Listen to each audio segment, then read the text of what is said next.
Ella baila de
todo.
That's what we've been trying to do. That's what I'm understanding. What I'm saying is I don't appreciate it being presented as there are punches being thrown. And so that is not absolutely not the case. We have videos. Okay, thank you. Again, I apologize. I understand your job. We are here just to express the personality. We don't want punches thrown. No. Go over there. Give me a second. Right now.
How's it going, everyone? You see the helicopter right above me? That's because President Trump is about to be turning into the Supreme Court any second. Stay tuned, we're going to have the motorcade. Pretty exciting morning here on Capitol Hill.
Yeah, I'll send you. I think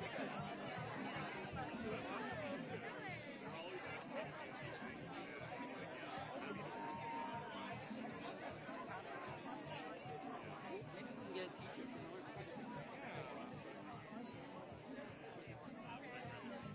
If anything, I'd recommend telling people to flag. Not really ideal.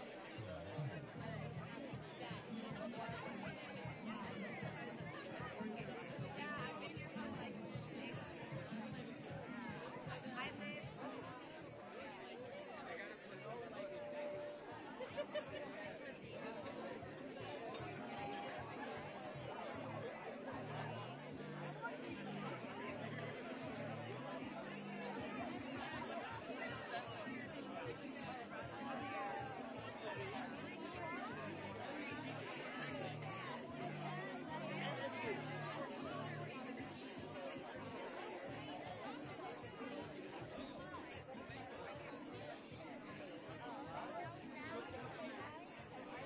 Yes. What size? Medium.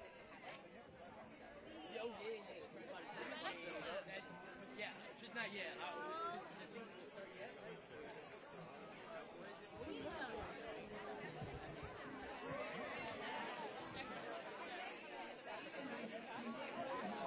I know, you're like another block.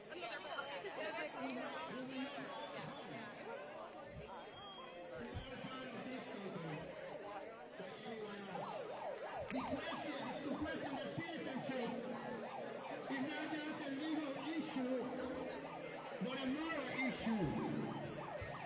These children are not responsible for how they're right into this world. When we begin to divide people into classes, into first class and second class, we're losing our humanity. And that is not what America stands for. This is not what America stands for. There is an amendment to protect this right. Estamos hablando de niños que nacerán acá, que no conocerán otro país y que serán parte de este país. Cuestionar su ciudadanía no es solo un tema legal, sino un tema moral. Empezar a dividir a la humanidad en primera clase y ciudadanos de segunda clase, eso es inhumano. That's inhumane. There can be no second class citizen. The United States already lived through that in the past. There were slaves that were considered second class citizens. There was a fight. But we already went through that. We cannot allow this to happen again. Where they judge immigrant people, people of dark skin color, people who speak Spanish as a lower class, just because your parents are undocumented and you're born here, you're already born a second class citizen. I say no to that because I believe in justice, I believe in humanity. And that's not what America stands for. Anybody who stands for the second-class citizen with no rights, with no basic human rights protection from the state at the time that he's born, you're not humane. And that's why we are going to keep raising our voices, regardless of all this crazy sound of these pedophile protectors who are being paid to be here. We're going to continue. Nothing is going to shut us down. We're going to continue raising our voices because we are the voice of those who can speak, those who are about to be born somewhere in the United States. And they are going to be born stateless. Because we are the voice of the pregnant woman that's going into a hospital. And she's worried that his child, that his baby, is not going to be, it's going to be born stateless. That his child, his baby, is going to be born as a second-class citizen. And the ICE is going to be right at the door. because they're going to have the right to deport a little baby. We already saw what happened at a detention center where they have a 2-month-old baby in the detention center. In one of these concentration camps where they deny everything, water.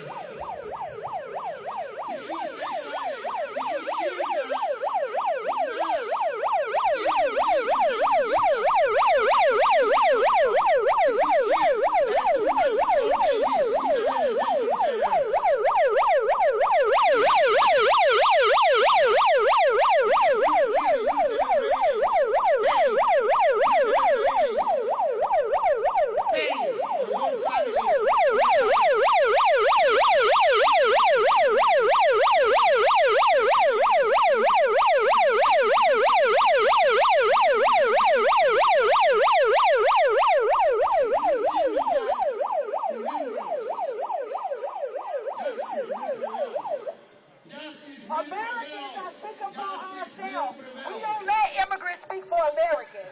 America first. We don't let immigrants speak for freedmen. No. Aquí está el nacimiento que dice, ¡sí se puede! ¡Sí se puede! ¡Sí se puede! ¡Sí se puede! ¡Sí se puede! ¡Sí se puede! ¡Sí se puede! ¡Sí se puede! ¡Sí se puede! ¡Sí se puede! En cada rincón donde está un inmigrante, ahí está la voz de una persona que dice every single corner of this country, there's an immigrant. And we will fight for them, for those without protection, for those without power,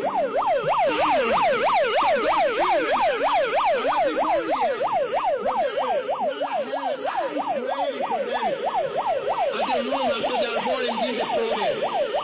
That's not what America stands for. To make sure that the United States doesn't protect just the powerful people, but protect those that are unprotected.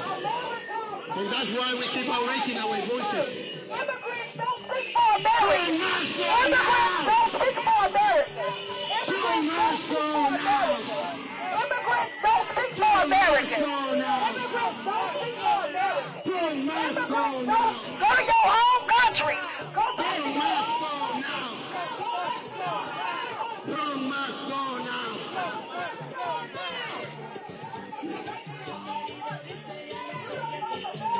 Go back to your home country. You don't speak for Americans. This is our country. This is our country.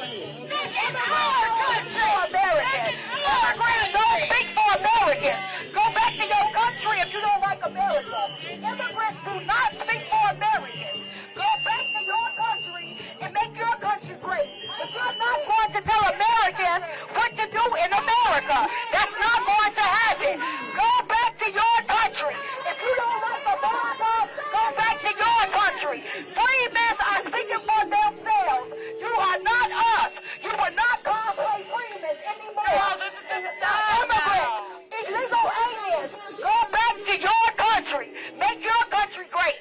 Do not come to America and tell Americans what to do. Americans are standing up for ourselves. America first. Americans first. America first. Immigrants do not speak for Americans, especially not freemen. Immigrants do not speak for freemen. Freemen are speaking for ourselves. You do not. If you don't like America, go back to your country. Make your country great. But we're making our country great again. Immigrants do not represent Americans. America first. Americans first. Our ancestors died for this. The 14th Amendment is for the descendants of slaves, not for immigrants, not for illegals. The 14th Amendment is for the descendants of slaves. This is blatantly unconstitutional. It is written in the 14th Amendment. This is blatantly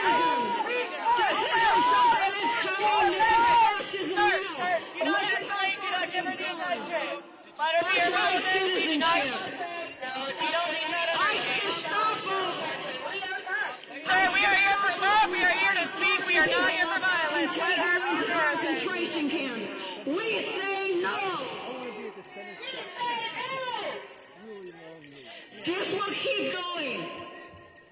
There is a crime of aggression against the Iranian people and the people of the Middle East, where people are getting slaughtered because the United States, under Trump's fascist leadership, is saying they have the right to literally destroy people, whole peoples, in order to impose their rule internationally. And it's a correlated with what they're doing here in this country, where people on the streets, when they're defending people from illegal arrest and illegal detention, have actually been shot down and murdered.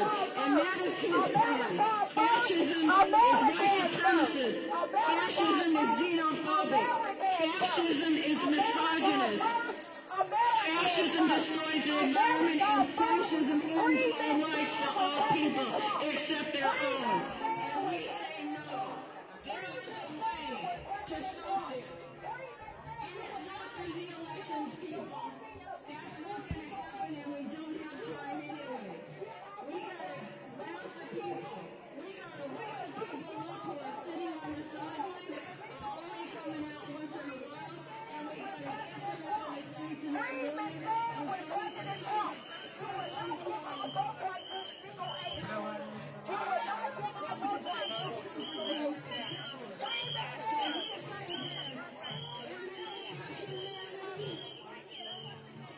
We refuse to accept a fascist America. Trump out now.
America first, Americans first. America first, Americans first. America first, Americans first. America first.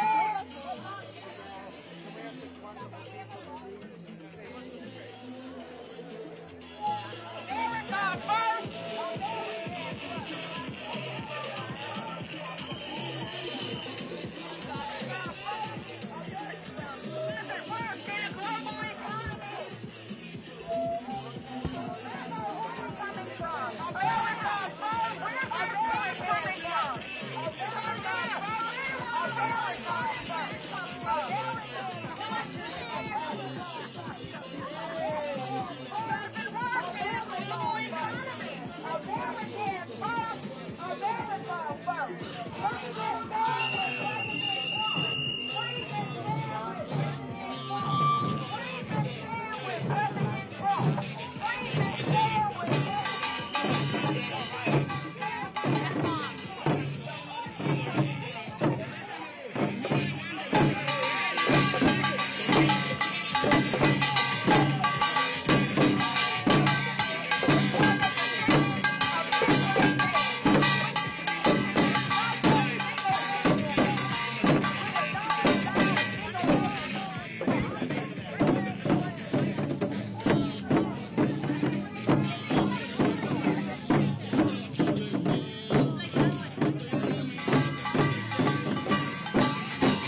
Be seated. We will hear argument this morning in case 25-365, Trump versus Barbara. General Sauer. Mr. Chief Justice, and may it please the court. The Citizenship Clause was adopted just after the Civil War to grant citizenship to the newly freed slaves and their children, whose allegiance to the United States had been established by generations of domicile here.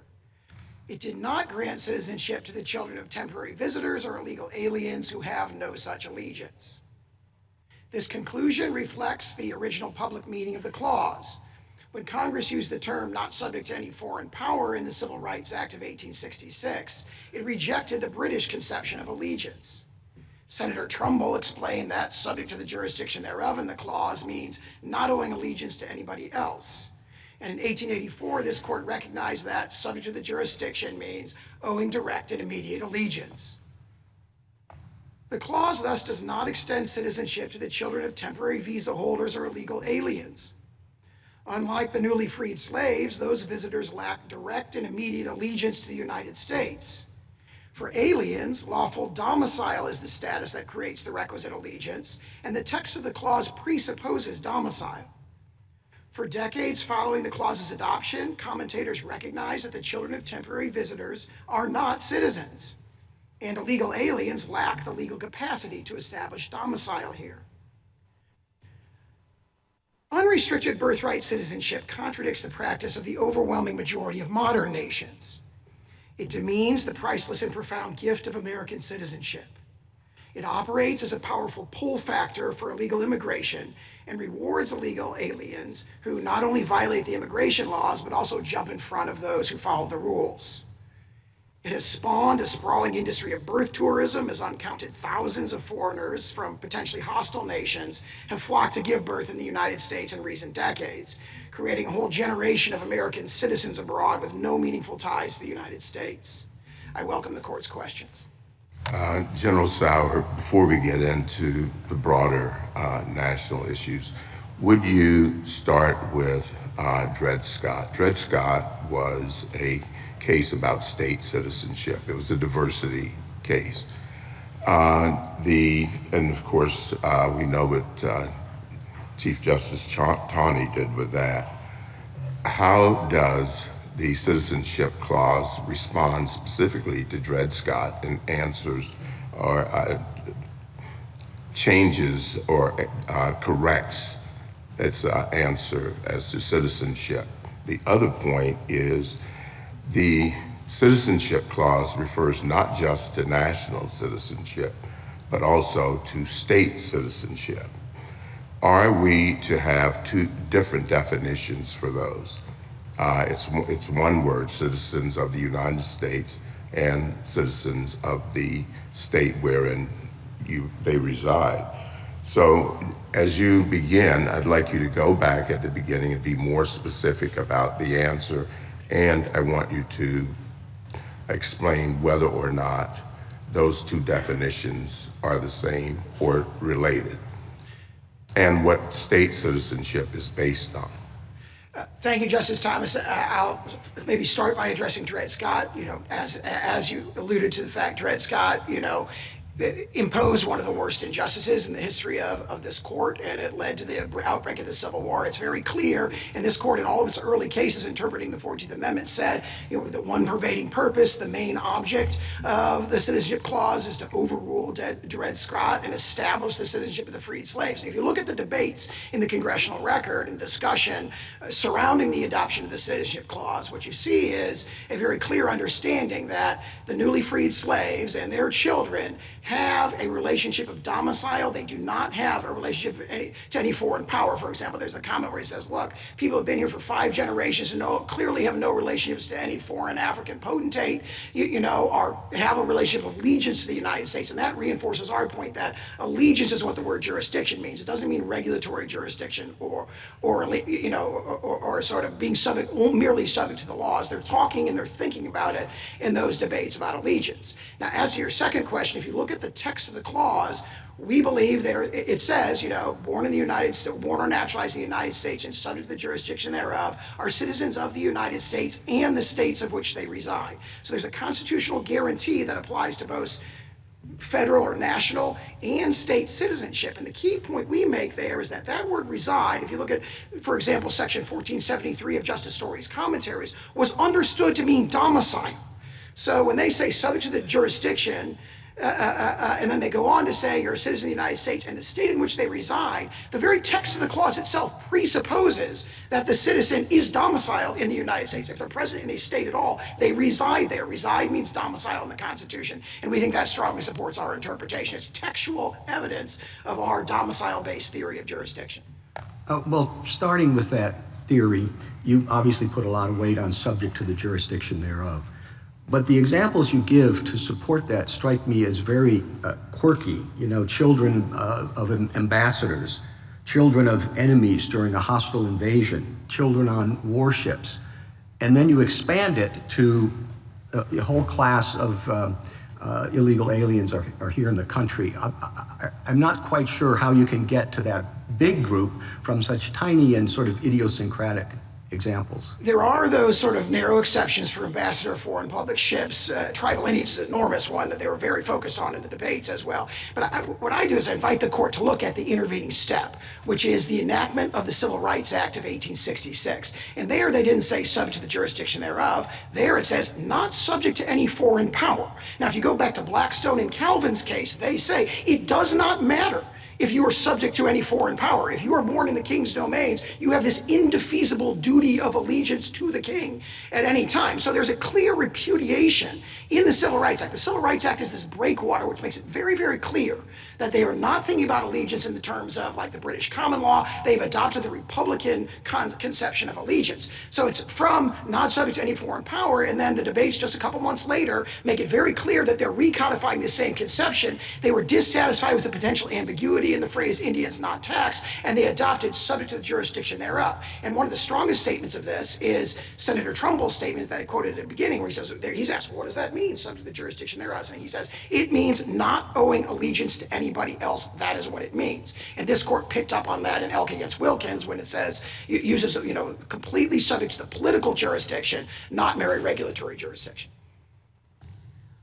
What do you do with Wong Kim Ark's quote of Daniel Webster, who said, independently of a residence, with intention to continue such residence, independently of any domiciliation, independently of the taking of any oath of allegiance or renouncing any former allegiance, it is well known that by the public law, a non-citizen, while he is here in the United States, owes obedience to this country's laws.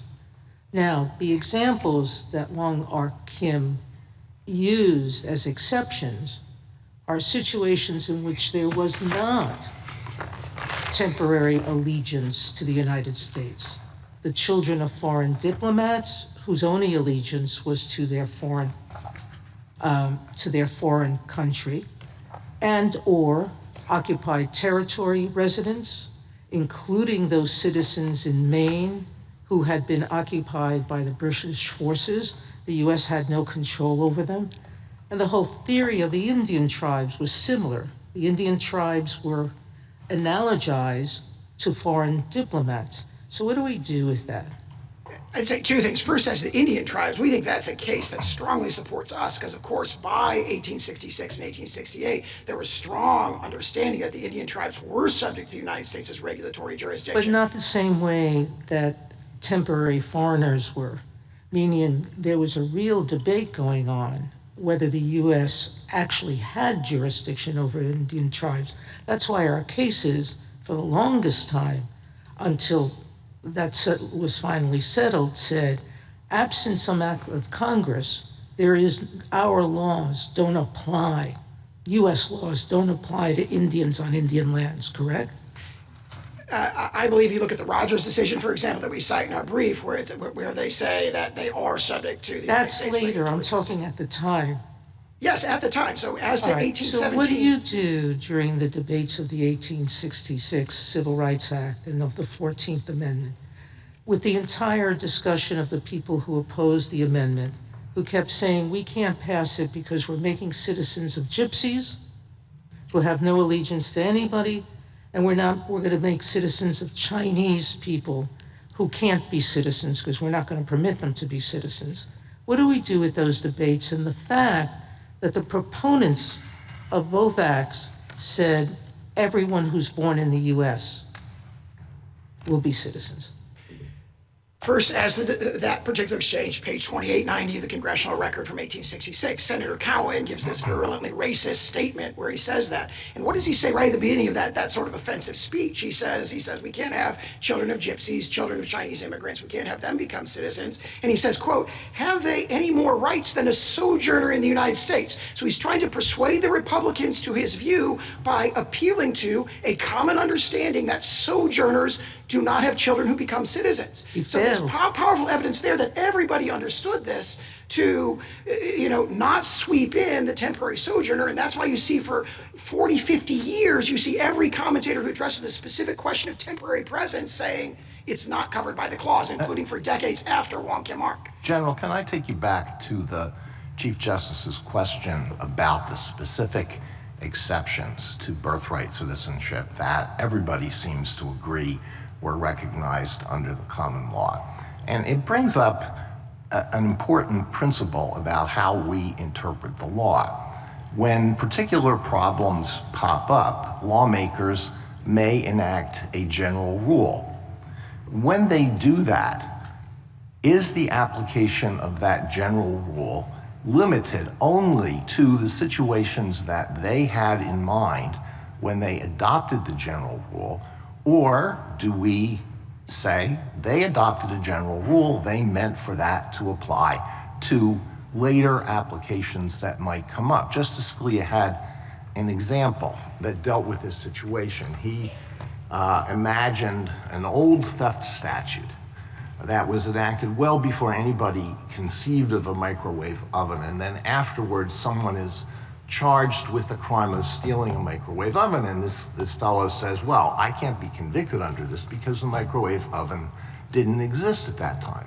And he dismissed that. There's a general rule there, and you apply it to future applications. And what we're dealing with here is something that was basically unknown at the time when the 14th Amendment was adopted, which is illegal immigration. So how do we deal with that situation when we have a general rule?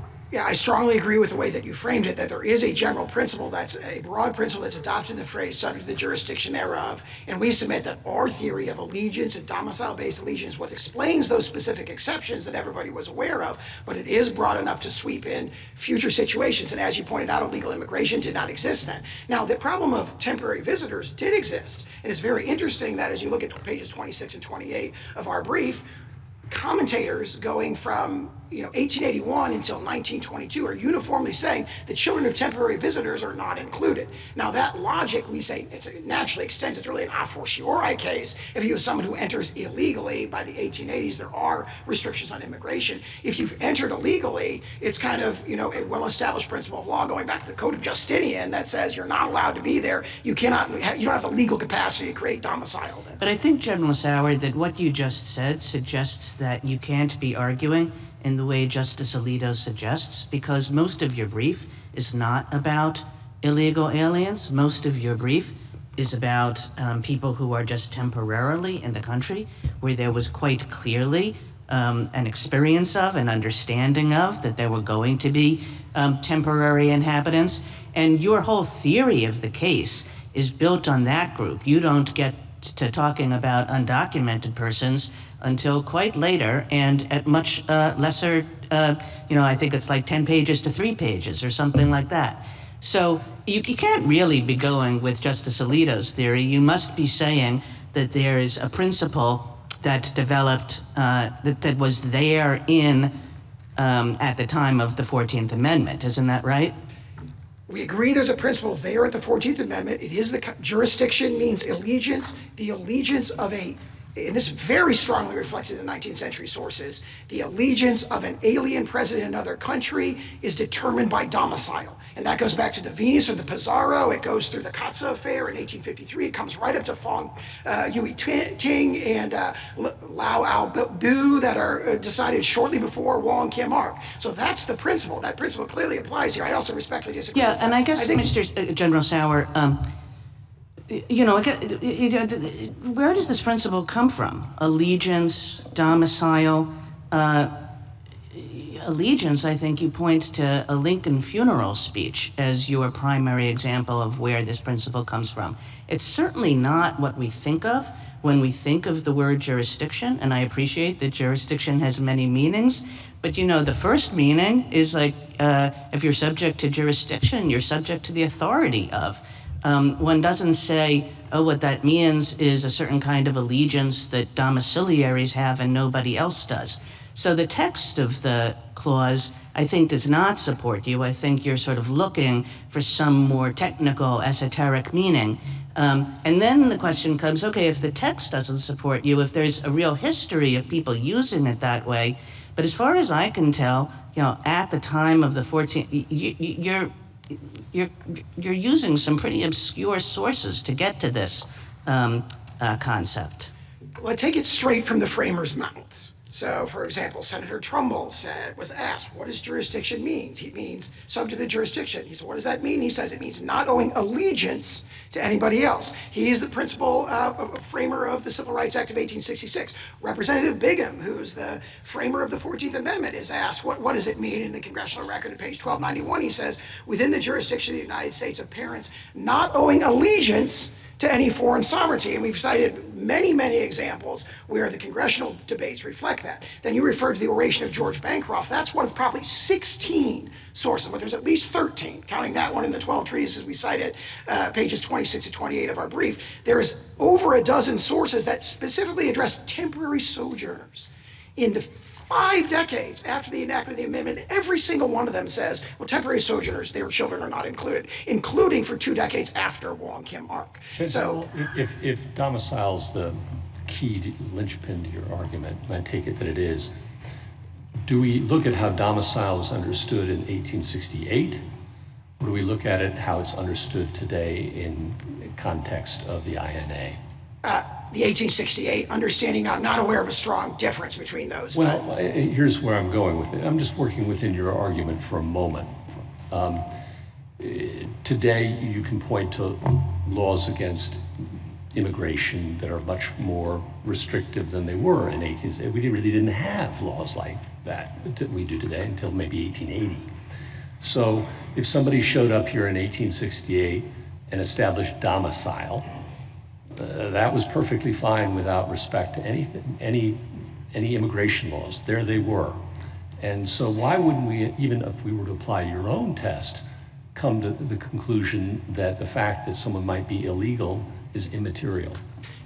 I would first cite Wong Kim Ark on that point, because Wong Kim Ark says you're... Well, I'm not sure how much you want to rely on Wong Kim Ark. But there is a statement in there that says, so long as they are permitted to be here. So Wong Kim Ark, keep in mind that by the time they decide Wong Kim Ark in 1898... but that's 1898. Now I'm looking at 1868, you're telling me is when I should look, and the test for domicile. And the stuff you have about unlawfully present, it's like Roman law sources you're going to. First and second restatements as well, and decisions of this court. So it wouldn't be the INA that would control whether you're capable of having domicile. It would be whatever the law was in 1868. I think that this is addressed by my exchange with Justice Alito from earlier, which is that this concept, jurisdiction, baking in allegiance and domicile is applied to. So Congress could continually restrict who may lawfully be present more and more, and you'd say that would be incorporated into it, even though you're telling us to apply the original meaning of 1868. The original meaning of domicile. And so the question is there any argument that the framers intended to preclude Congress from dictating who can and who cannot establish a lawful domicile here? I don't see any evidence of that in the congressional record, so it's a natural extension. Whose domicile matters? I mean, it's not the child, obviously. It's the parents you'd have us focus on. And, you know, what if, is it the husband? Is it the wife? What if they're unmarried? Whose domicile? Well, in the executive order, it draws a distinction between the mother and the father, and it's really the mother's domicile. I think that would matter. Well, but 1868 matters, you're telling us, so what's the answer? The 1868 sources talk about parental. I'm not aware of them drawing a distinction between mother or father, but they say the domicile of the child follows the domicile of the parents. And how are we going to determine domicile? I mean, would we use contemporary sources on what qualifies as domicile in a state, or do we look in 1868 And do we have to do this for every single person? And again, I don't see a strong distinction between those because, of course, domicile is a high-level concept, has been pretty consistent over centuries, which is lawful presence with the intent to remain permanently. That domicile, when you come to a new nation, you say, I'm here to stay, you become part of their political community, and you become akin to a citizen. And that's reflected very strongly in the case I cited before. And just to circle back to Justice Kagan's point, it's striking that in none of the debates do we have parents discussed. We have the child's citizenship and the focus of clauses on the child, not on the parents.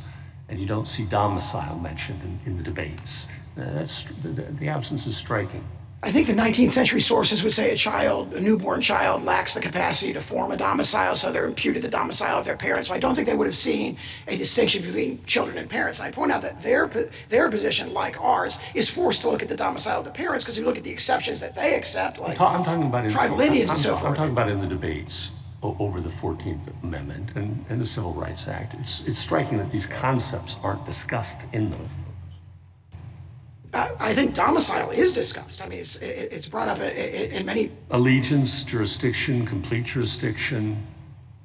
Well, I mean, here's just a few examples. Page 1679 of the Congressional Record, President Johnson vetoes the first version of the Civil Rights Act, and he says, I can't sign this because it would extend citizenship to the children of, quote, all domiciled aliens and foreigners, even if not naturalized. And you have all the other sources we cited that say, and this is a deeply rooted 19th century understanding. It's reflected in the Venus, it's reflected in the Pizarro in 1814 and 1817. It carries through the 19th century, and this court is talking about it in 1892 and 1893 when it's discussing the Chinese Exclusion Tax. Domicile is the key concept that creates allegiance. That's General, you said in your reply brief that the children of slaves who were brought here unlawfully, in defiance of laws forbidding the slave trade, would in fact be citizens. And we can imagine that their parents were not only brought here in violation of United States law, but were here against their will, and so maybe felt allegiance to the countries where they were from. And you say that the purpose of the 14th Amendment was to put all slaves on equal footing, newly freed slaves on equal footing, and so they would be citizens. But that's not textual. So how do you get there? You say it in just a few sentences, so can you elaborate? Sure. If you look at I think if you look at the 19th century sources, what you see is that even though their entry may have been unlawful, 19th century antebellum law never treated their presence as unlawful. In fact, quite the opposite. One of the amici, in fact, points to like a Mississippi statute, which probably is replicated throughout the South before the Civil War, that says slaves in Mississippi have an indefeasible domicile in Mississippi. In other words, even if they run away, if they get away, Mississippi says, nope, you still live here. Right? And so it'd be astonishing, in other words, for the opponents of the 14th Amendment to say, oh, these people were not domiciled and therefore it goes the other way, because actually U.S. law, even if they were brought in illegally and through an illegal slave trade, once they were there by their intent is to return as soon as they can, let's say. So they're here, they're resident, and maybe under your theory, which says, well, lawfulness for a different purpose, but they're here, they're resident, let's take your assumption that they're not here unlawfully. But let's say they don't have an intent to stay. They want to escape and go back the second they can. Are they domiciled? Under the 19th century law, I think this is the flip side of the hypothetical that we talked about earlier. Under 19th century law, they are treated as domiciled in the United States, so it'd be astonishing. And the debates in the congressional floor talk about not this specific case, but they say, look, slaves who have been forced to come here and have been here are lawfully domiciled here. And they don't use the ways domiciled like they use allegiance. They say they don't have allegiance to, once they've been forced to come here, they don't have allegiance to any foreign or African potentate, and therefore they're... General, how would that apply to the children of illegally trafficked people today? Would the same reasoning apply? It would turn on whether the parents are lawfully domiciled in the United States. So if they're brought in illegally, but then they choose to remain and they want to remain and they're domiciled, you would say that their lawful presence is not dictated by whether they were brought here lawfully or not. And that's different from someone who, say, crosses the border unlawfully. Yeah, I think it would turn on whether their presence is lawful. General, in other words, obviously there may be many other important things that could be done to assist people like that. The question is, if they give birth to someone in the United States, that person naturally a citizen, that would turn, based on the original public meaning of the clause, on the lawfulness of their presence. Are they domiciled? General, can I ask you a question? To follow up on what Justice Gorsuch was exploring with you with respect to domicile.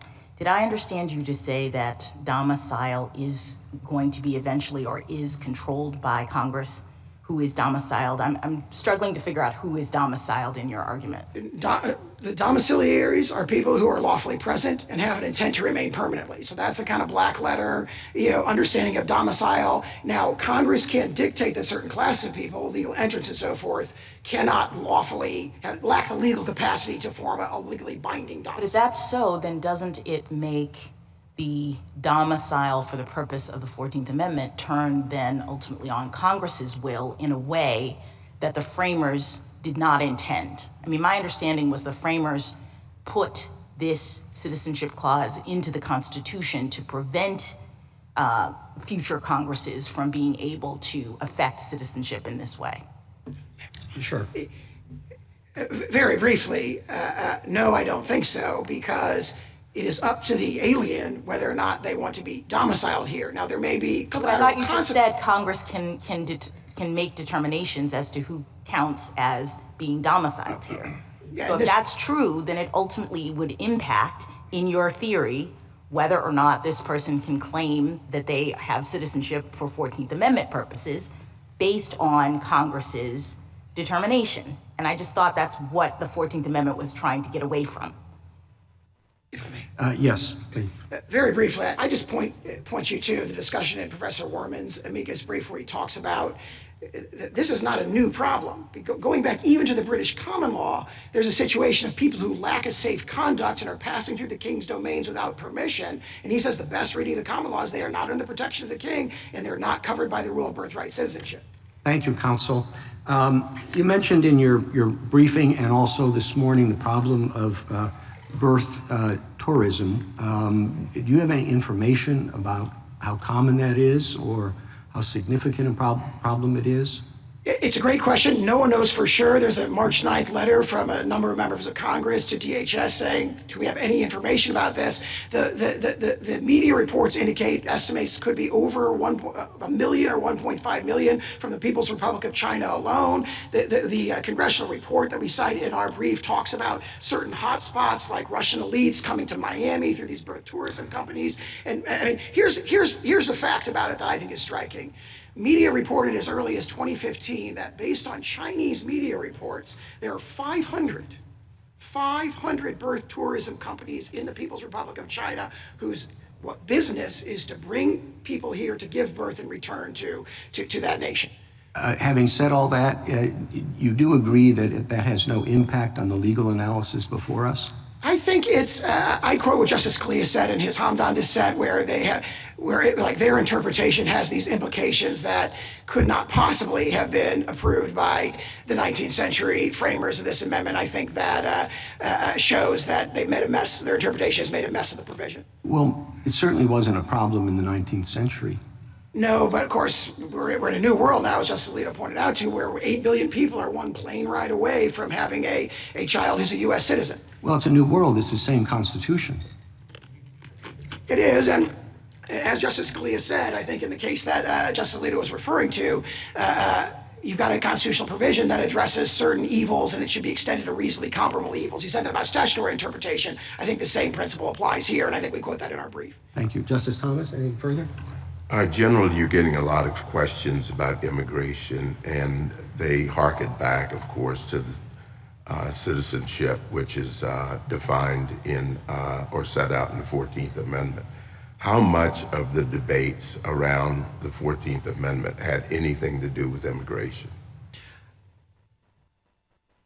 I think that the principal focus of those debates has to do really not with immigrants, but with the Indian tribes. I mean, obviously the main goal, the one pervading purpose, as this court said in the slaughterhouse cases, was to establish the citizenship of the freed slaves and their children. But they were very concerned about the problem of something that they all accepted as a given, which is that the children of tribal Indians are not within the rule of birthright citizenship. So I think that's what they focus on. We draw an analogy to that, to the issue of temporary sojourners. But there are mentions of temporary sojourning multiple places in the congressional debates, and all of those quotes go in our direction. And there was, Justice Sotomayor brought up Wong King Ark. There was no question in that case that about domicile, was there? I disagree. The court says at the very beginning of its opinion, here are the accepted facts. These are lawfully domiciled here. When it states the question presented, it talks about domicile. When it recites the legal principle at page 693, it says domicile 3 times. And at page 705 at the end of the opinion, it says here's the single question we've decided. We've decided that Chinese immigrants with a permanent domicile and residence here fall within the rule of birthright citizenship. Justice Alito? Under the minimum definition of domicile, which I think existed in 1868 and continues to exist today, a person's domicile is the place where he or she intends to make a permanent home. Now, normally you would think that a person who is subject to arrest at any time and removal could not establish domicile, but we have an unusual situation. Turn birthright citizenship after 158 years, then we would have to climb on top of that building and erase those words, equal protection under the law. We might as well replace it with gold letters that says Trump Court, not Supreme Court, Emperor's Court, King's Court. But today we come to say it's our court, it's the people's court. That is why clergy like myself must call it what it is. To end birthright citizenship, you can worship Trump if you want to, but I know God, and God is against ending birthright citizenship and hurting the children. No sin is more serious than to hurt the children. No sin is more serious than to hurt the children. Just like the masked men who want to stop and check the papers of dark-skinned people who speak Spanish, Trump thinks that he can decide who does and who deserves the basic rights that God gives freely to us all. Trump's legal team is trying to use Confederate arguments to try to push the end to birthright citizenship.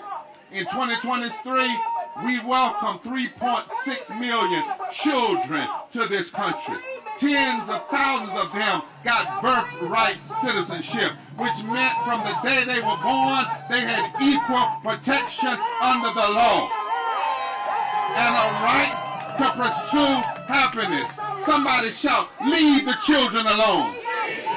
Leave the children alone. Let them have love. Let them have justice. Let them have humanity. The 14th Amendment protects babies from a caste system and makes sure that we don't have a permanent underclass. The fact of the matter is, those who are trying to end the birthright amendment, they weren't even the first people in the country. Their names don't sound Apache. Their names, Trump and Miller, don't sound Cherokee. They don't sound like the people who work the soil of this land, who spill blood to expand this democracy.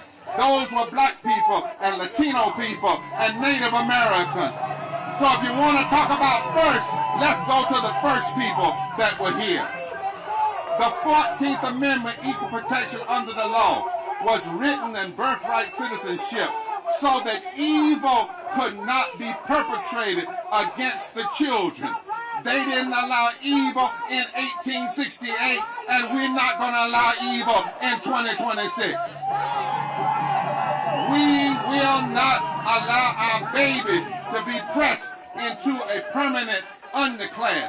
That is inhumane, that is wrong, that is unjust. And that's why some folk have to scream. Because when you got a lie, you got to scream. But when you got the truth, all you got to do is say amen. Say amen. Let the children live. Say amen. Let the children ride. Say amen. Let the children have their rights. Say amen. Let the children have their citizenship. Say it, amen. And to all of those that thought they could divide black versus brown and brown versus Asian, well, you got another thought coming. You have not divided us, you have united us. Grab your brother or your sister by the hand and say, we are together now and forever. Stop lying, Pastor! Stop lying, Pastor! Stop lying, Pastor! Stop lying, Pastor! Stop lying, Pastor! To be taken away. And so we come today and to pray. Would you bow with me? Gracious and loving God, we lift up our nation and its leaders as they deliberate on the future of birthright citizenship. We ask for your divine wisdom to guide their hearts, that they may see every child as a bearer of your image and a person of inherent dignity. Lord, we pray for the babies whose future are being waived, and we ask that you protect them from the shadow of stateliness and provide them with a place where they are seen, valued, and welcome. God, give our lawmakers the courage to protect the unity of families and the foresight to build a society rooted in fairness rather than division. For if any nation declares that it wants to be first, it must start with how we treat the children. Help us to remember that we are all sojourners and that we are our true greatest measurement is how we treat the least of these. May the spirit of mercy and the spirit of love replace fear, and may our laws respect your heart for justice and peace. In your name that we call by many names, we declare amen. Now would you shout as loud as you can, we will protect the children. You can't scream us away. You can't run us away. You can't sue us away. You can't push us away. We will. We will. We will. We will. We will protect the children. Birthright. Citizenship. Always. Birthright. Citizenship. Always. Birthright. Birthright. Birthright. Birthright. Birthright. Citizenship. Always.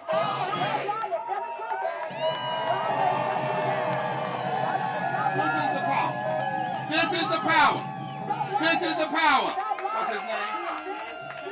Give him a mighty scream. And tell him, we will always protect your rights. Yes. Yes. Yes. Yes. Yes. Birthright. Citizenship. Always. Always. Always. Always.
Buenos días, buenos días, buenos días. Good morning, good morning, good morning. Bonjour. Mi nombre es Lidia Walter Rodriguez. My name is Lydia Walter Rodriguez, and I am the Chief of Organizing and Leadership with the country's largest grassroots member-led working class organization. Our members are Black, Latine, Indigenous, Afro-descendant, and immigrant families.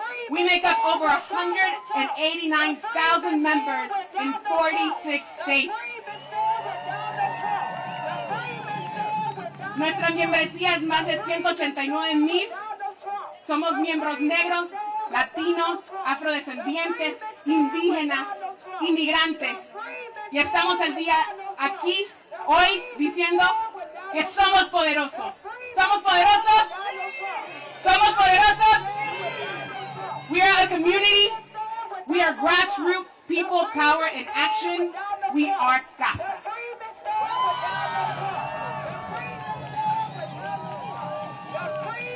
I am proud to stand here today alongside the ACLU, dozens of partner organizations, and the Center for Popular Democracy.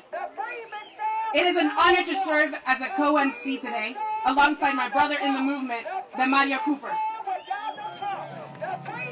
Estamos aquí con más de una docena de diferentes organizaciones, incluyendo el ACLU y el Centro Popular de Democracia, y estoy aquí honradamente con mi hermano del movimiento, Mario Cooper. El día de hoy estamos luchando y defendiendo la 14ª enmienda. We are here today with hundreds of families fighting to protect the 14th Amendment, particularly uplifting birthright citizenship. Estamos aquí defendiendo el nacimiento, la ciudadanía por nacimiento. Because let's be super clear. Vamos a ser bien claros de lo que está pasando en esa Corte Suprema. Let's be very clear about what is happening in that Supreme Court. This is not abstract. This is not theoretical. This is about who gets to belong in this country and who the Trump administration is trying to erase. Esto se trata de quién pertenece en este país y cuáles personas la administración de Trump está tratando de borrar. Este no es nada nuevo. Este país ha querido y ha conquistado y ha empujado para borrar la persona negra, la persona indígena, la persona latina, la persona inmigrante. Y estamos aquí para decir no más. This country has a history of trying to erase Black, brown, and indigenous communities, and we are here to say no more. Say it with me, no more. No más. No more. We are fighting for birthright citizenship because our future generations depend on it. Nuestras generaciones que vienen después de nosotros dependen de esta lucha. So I ask, show me what community looks like. Show me what community looks like. Show me what community looks like. Show me what democracy looks like. Show me what America looks like. Show me what America looks like. Let's say it loud and let's say it clear. Birthright citizenship is a constitutional right, and our families are not up for debate. La ciudadanía por nacimiento es un derecho constitucional, y ese no es un debate. Nadie nos va a poder borrar. No one will erase us. I am honored now to turn it over to my brother in movement, Mario Cooper, Executive Director of the Center for Popular Democracy.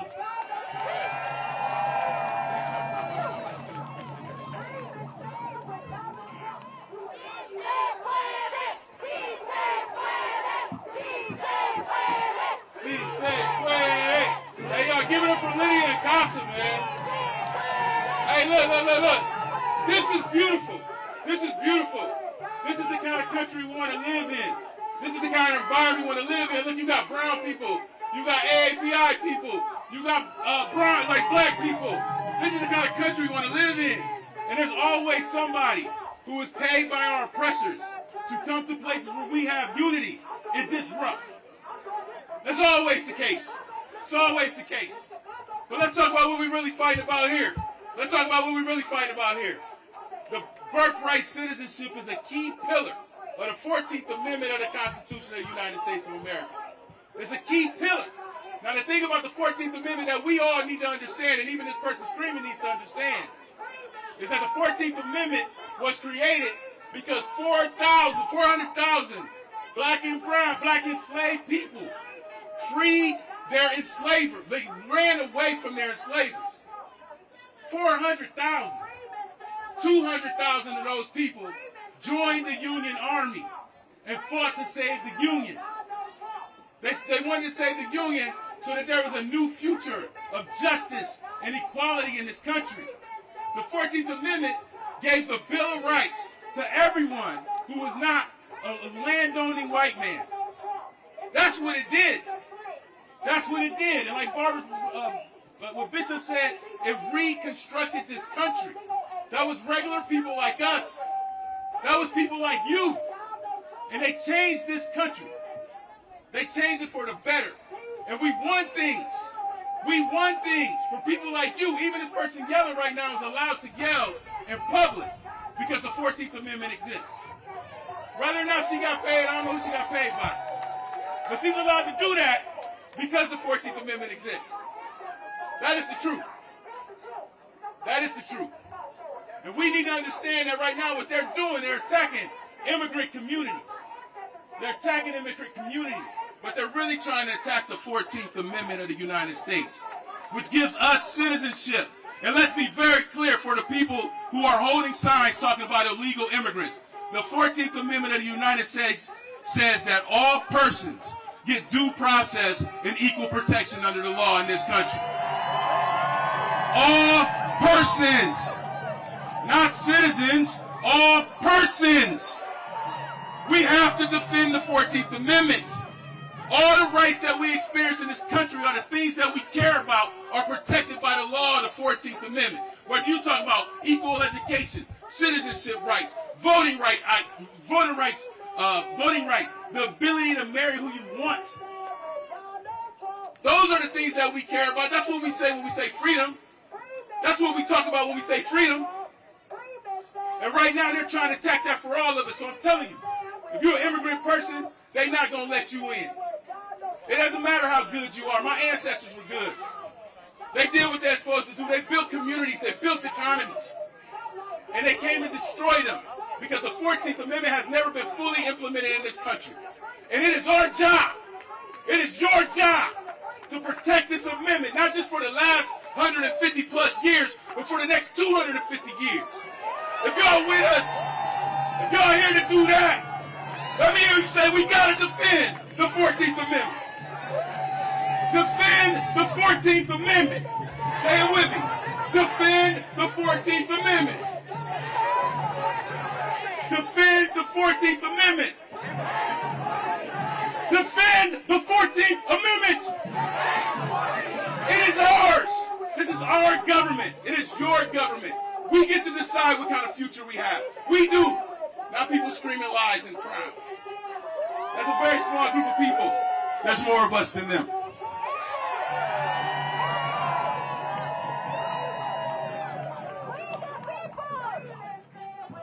Oh, what you trying to get going over there? Oh, you want to say the people unite? We the people. We the people. We the people. Will defend our rights. Our rights. Our rights. All right, with that, I got to turn it over because my time is up. I appreciate y'all.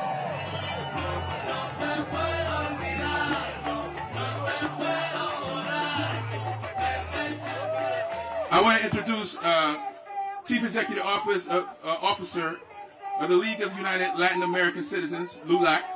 Shout out to LULAC. It's the nation's oldest and largest Latino civil rights organization in the country. Break that. Hold on. They coming later. Right now, I'm going to give it up for Norman Wong, who is the descendant of Wong Kim Ark. Do y'all know what that case was?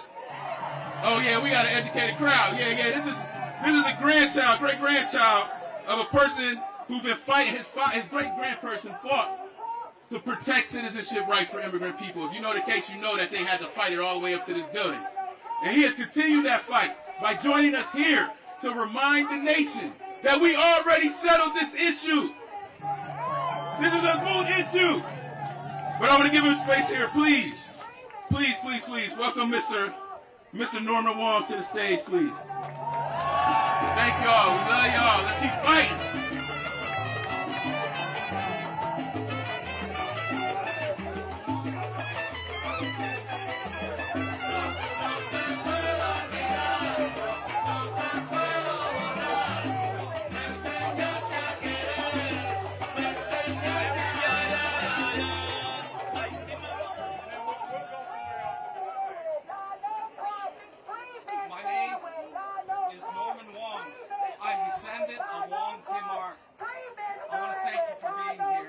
I'm actually proud of being here.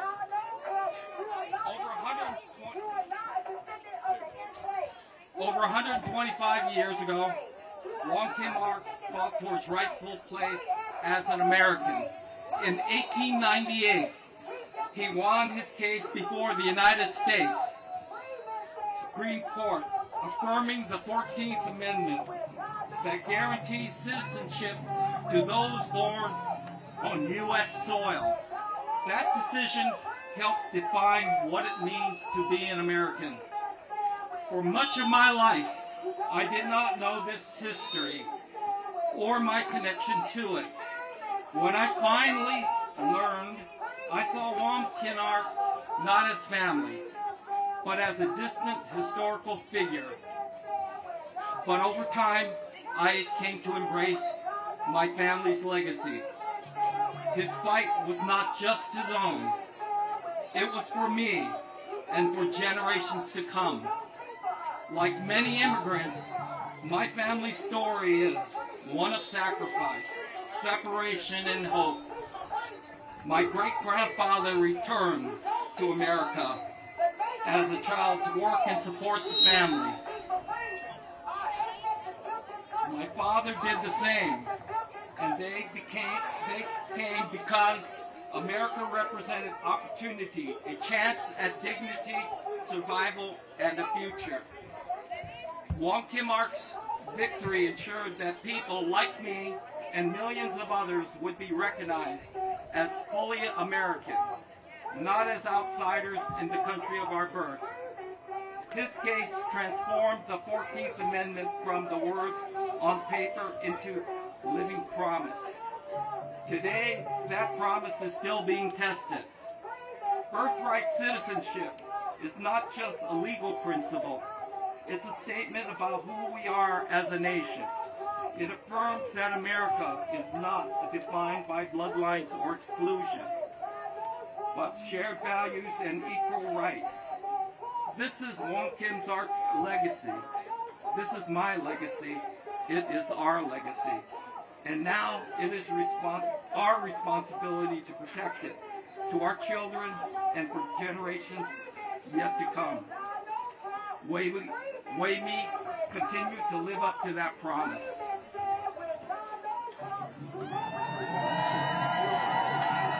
One more thing, I'm glad to come behind these great African American orators and preachers. Before the United States entered World War II, it was an African American, Paul Robeson, who sang Chi Lai, which was a Chinese song that resisted the Japanese imperialism during World War II.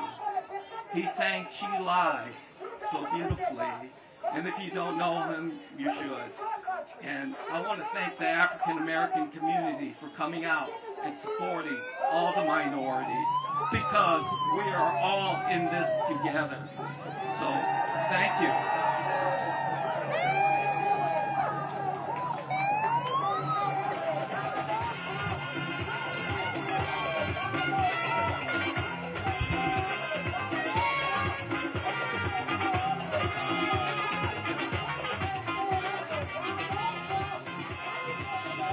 Nice to meet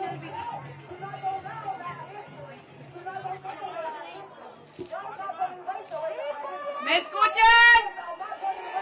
¿A dónde está nuestra familia de casa? Say it with me. We are casa. We are casa. We are casa. We are casa. We are casa. Somos casa. Familia, estamos aquí con varios miembros de casa que van a contar sus historias. We are here today with various casa members who are going to uplift their story. We will first hear from our member B. Primero vamos a escuchar de nuestra miembra B. La escuchamos. Hola, buenas tardes. Mi nombre es Vi. Soy miembro de casa y he llamado a este país mi hogar durante 12 años. Good afternoon, my name is V, and I am a casa member who has called this country my home for the last 12 years.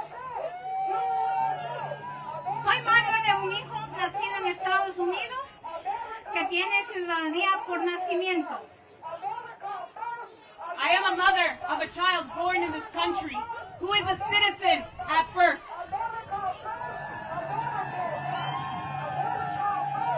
Hoy estoy aquí porque algo muy grave está jugando.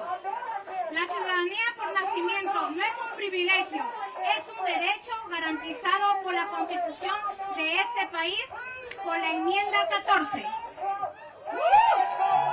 I am here today for something so important. This is not a game against our families. Birthright citizenship is a right given to us by the 14th Amendment of this country. Pero hoy ese derecho está siendo atado a la idea de que nuestros futuros hijos se les pueda negar la ciudadanía por el estatus migratorio de sus padres. Es una injusticia profunda. But today, under this administration, birthright citizenship is under attack. We will not stand for this administration saying that our future generations may be at risk of not being citizens. Es un intento de decidir quién pertenece a quién, no en este país, aunque en el único país el cual llamado hogar. This is a direct attack and a way for administration to say who belongs and who does not belong here. But this is the only home which we call home. Para mí esto no es político, es personal. He vivido con miedo, he tenido ataques de pánico, pesadillas, pensando en las posibilidades de que mi hija pueda ser separada de mí o que tenga los mismos derechos de cualquier otro niño nacido aquí. For me, this is not a game. This is something personal. I have had panic attacks. I have had stress, mental health issues, thinking of one day my daughter being separated from me. To imagine that she may not have the same rights, even though she was born in this country. Hoy estoy aquí porque no me voy a quedar callada. Como muchas madres, padres, hemos construido nuestras vidas aquí. No somos temporales. This is why I'm here today. I will not lower my voice. Like many parents in this country, we are not temporary. Somos trabajadores, somos parte de nuestra comunidad y de nuestros hijos son americanos. We are workers. We contribute to this country, and our children are American. Negarles su ciudadanía no solo sería ilegal, sería crear caos para miles de familias como la mía. Taking away birthright citizenship will cause a cause for millions of families like myself. Significa que los certificados de nacimiento ya no serían pruebas suficientes de ciudadanía de nuestros hijos, podrían crecer sin protección, incluso sin un país al cual pertenecen. This would mean that the birth certificate would no longer be valid, and the chaos our children will feel of not belonging to any country, even though they were born right here. Hoy estoy aquí representando a todas todas las familias que están siendo impactadas por esta orden. Le pedimos a la Corte Suprema que haga lo correcto. We are here today asking the Supreme Court to do the right thing. Porque ningún padre debería tener preguntas si su hijo pertenece a un país donde nació. No parent should have to live with the thought of if their children belongs in this country, even if they were born here.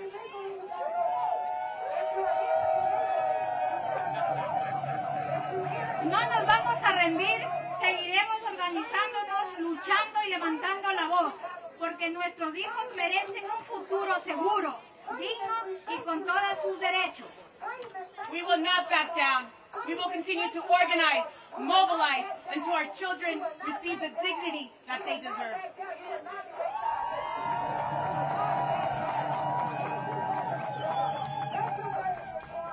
Unidos vamos a ganar esta batalla. Muchas gracias.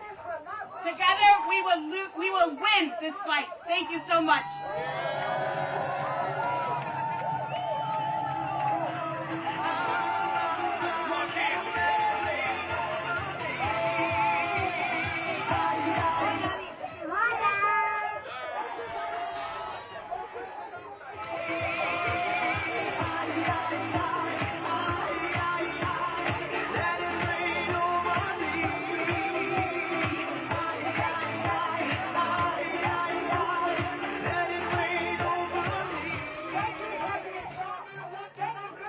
I now want to introduce Mr. A. Where are my people from Cameroon?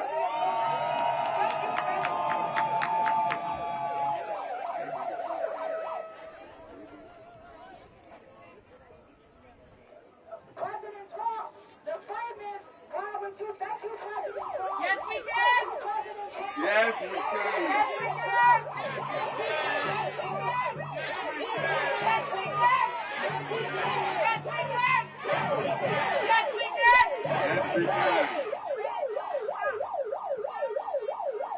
My name is A, and I'm a proud member of CASA. I'm a migrant from Cameroon who has called the United States my home for years. Not long ago, I had a work permit under the Temporary Protective Status, the TPS program for Cameroon. I was working and supporting my family. I was building my life.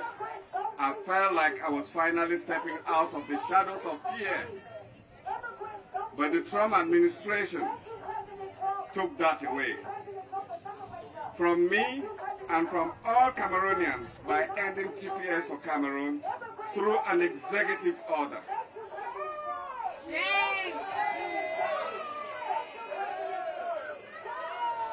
And it pushed so many black and brown workers back into the shadows once again. I am one of the hundreds of thousands of community members directly impacted by this administration. I know what it feels like to have your sense of belonging taken from you overnight, to feel like your place in the country you call home no longer matters. But I matter. And I belong. I know I belong. We are not temporary. Millions of people like me, those with TPS, DACA, asylum and other protections, have built our lives here over the years and over decades.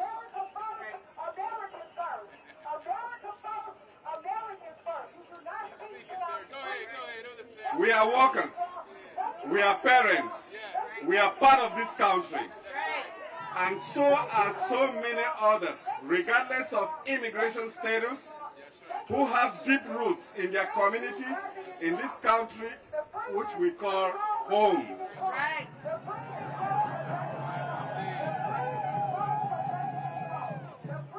This administration is trying to erase the truth of our contributions and our belonging. And that is why I am here today. Because I don't want the next generation our children and our babies to feel what I have felt.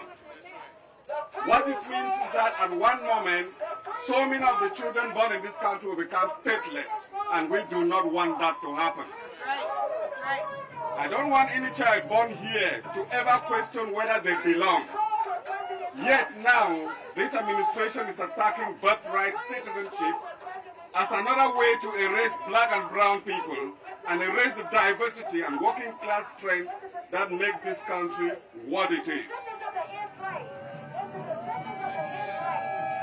We must defend the constitutional right to birthright citizenship to ensure that our children and future generations can live and prosper in the light, not be pushed into the shadows like this administration has done to so many of us already. Merci beaucoup. Muchas gracias. Thank you very much.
Buenos días a todos. Good afternoon to all. Mi nombre es M. My name is M. Soy miembro de casa. I am a casa member. Y parte de la población, orgullo de Nevaquiche. And I am part of the Quechua indigenous community.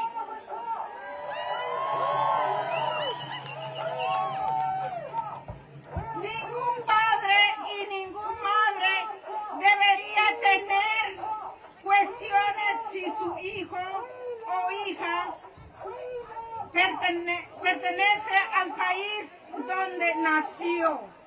No mother and no parent should have to question if their children belong to the country in which they were born.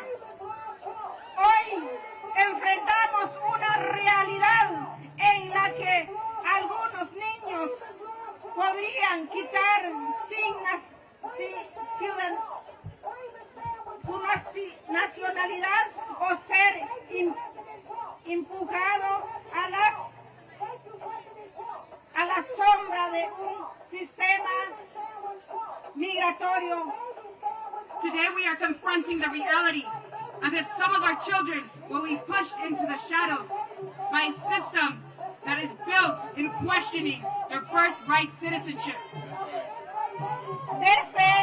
Desde el mismo momento en que nacen en el hospital los Estados Unidos. They are citizens from the moment they are born in a hospital in the United States. Este tipo de desplazamiento no es nuevo para nosotros This type of displacement is not new to us as indigenous communities. Las comunidades indígenas hemos vivido generaciones de borramiento, exclusiones y desplazamiento forzado en este país. This country has forced displacement and erasure of indigenous communities for years. Pero aquí seguiremos luchando. But here we will continue to fight. Y vamos a continuar organizando y movilizando a nuestra comunidad. And we will continue to organize and mobilize our indigenous communities. Y vamos a presentarnos entre la Corte Suprema para hacer escuchar nuestras voces. And we will continue to show up in front of this Supreme Court to ensure our voices are always heard. He inspirado a muchas mujeres quiché, madres, están esperando que recientemente han dado a luz. I have inspired many women who are expecting, who are part of the Quiché community, to join the fight.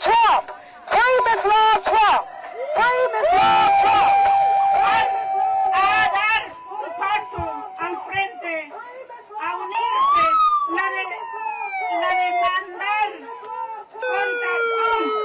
de parte de casa y también ser parte de este movimiento. Many of our Quechua women have joined the litigation defending birthright citizenship with CASA and have joined the movement to continue to fight for our families. Juntas estamos lanzando nuestra voz para defender la ciudadanía por nacimiento y proteger a nuestra familia. Together we will continue to fight for birthright citizenship and for all of our families. That's right, that's right. Porque nuestros hijos y nuestras próximas generaciones no serán desplazados otra vez. Muchísimas gracias. ¡Sí podemos! ¡Sí podemos! ¡Sí se puede! ¡Sí se puede! ¡Sí se puede! ¡Sí se puede! ¡Sí se puede! ¡Sí se puede! ¡Sí se puede! ¡Sí se puede! ¡Gracias!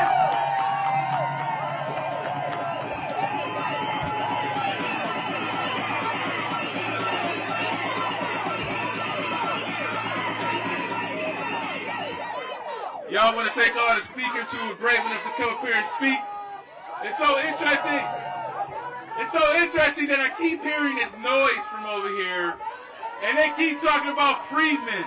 And what's so interesting about that is that the Freedmen's Bureau, which was created after the Civil War, which was supported by the 14th Amendment, you know what the first thing they was doing?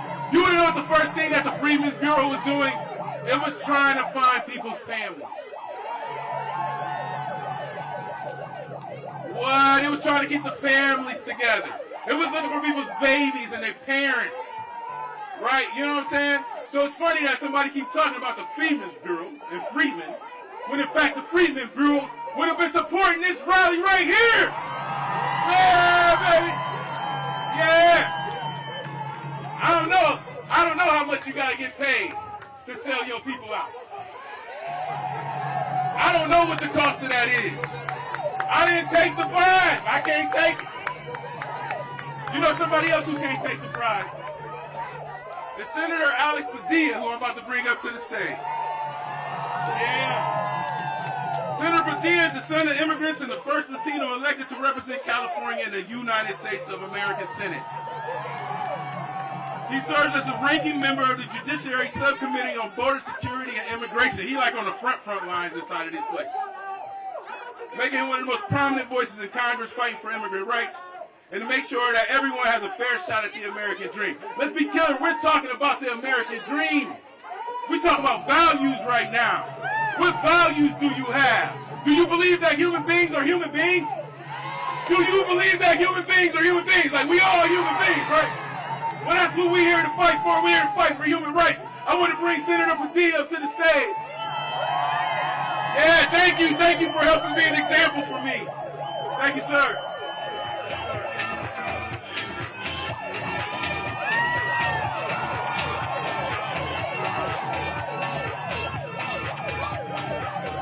How's everybody doing out there? Thank you all so very much for coming out on this important day to make your voices heard. Can they hear us inside? Can they hear us inside? Absolutely. You know, when you stop and think about it, it's almost unbelievable that we even have to be here today. Because, as the sign says, the 14th Amendment speaks for itself. The 14th Amendment speaks for itself. We're here to defend something that shouldn't even be up for debate. But if they want to debate it, we will, and we will win. Look, I don't know about you. Every once in a while, I go back to the Constitution. In case there's any questions, all you got to do is read what it says. The 14th Amendment, all persons born or naturalized in the United States are citizens of the United States. If you're born here, you are a citizen. Couldn't be more clear. But obviously there's some politicians who would rather have it a different way. Donald Trump and his allies wants to be able to select who's a citizen and who's not. He wants to be able to pick who gets to be an American and who doesn't. He wants to decide who counts in our democracy, in our society, and who doesn't. It's wrong, it's un-American, and it's dangerous. And yes, this is personal for me. I am a proud citizen of the United States. And I'm a proud son of immigrants. And the moment I was born on U.S. soil, I was born a citizen. And I'll be damned if Donald Trump tries to take that away from me. I'll be damned if he tries to take it away from anybody here. Because what's on the line isn't just a question about citizenship. It is about upholding the Constitution. It's respecting the rule of law and keeping the promise that the 14th Amendment has held for more than 150 years. Don't just take my word for it. The courts have upheld it over and over again, and we're going to do it again once and for all. Thank you. Thank you very much.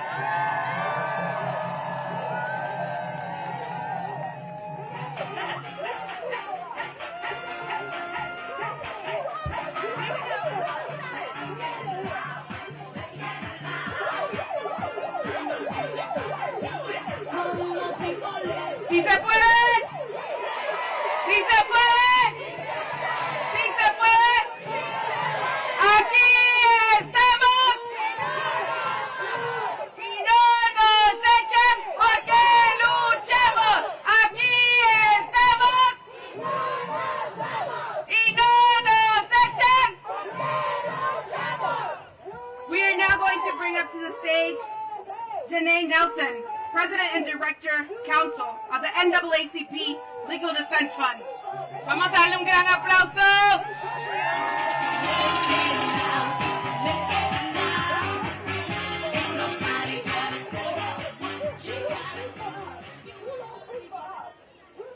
All persons born or naturalized in the United States and subject to the jurisdiction of the United States are citizens of the United States and the state wherein they reside.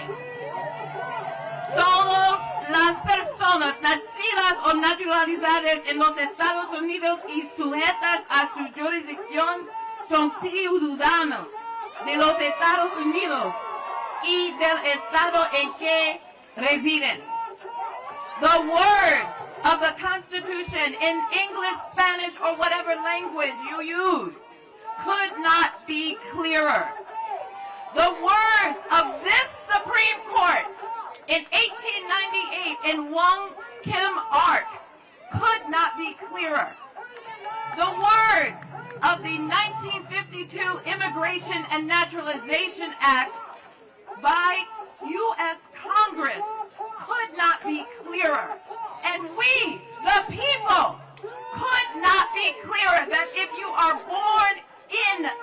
United States. You are of the United States.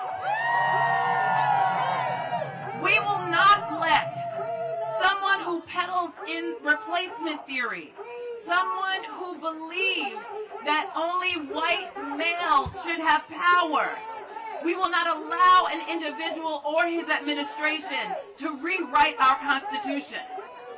When we read that executive order, we say, hands off the 14th Amendment. Hands off the 14th Amendment. The 14th Amendment is the dividing line between this country's worst era and the multiracial democracy that we hope to be. And if we allow this human being to rewrite our Constitution, we are giving ourselves over to a tyrant. And I know nobody here is ready to do that. That's why we're here. Because no matter who your parents are, no matter what language you speak, no matter what status your family holds, you belong here. Your rights are enshrined in the Constitution. The 14th Amendment gives us equal protection. It gives us due process. And it gives us birthright citizenship. When the 14th Amendment was ratified, it rejected explicitly the effort to deny citizenship to formerly enslaved Africans. But it did not end there. It made clear that our sacrifice was meant to give rights to everyone born on this soil. And so we stand as the Legal Defense Fund, as co-counsel in this case with the Asian Law Caucus, with the ACLU, and with everyone here to say hands off the 14th Amendment.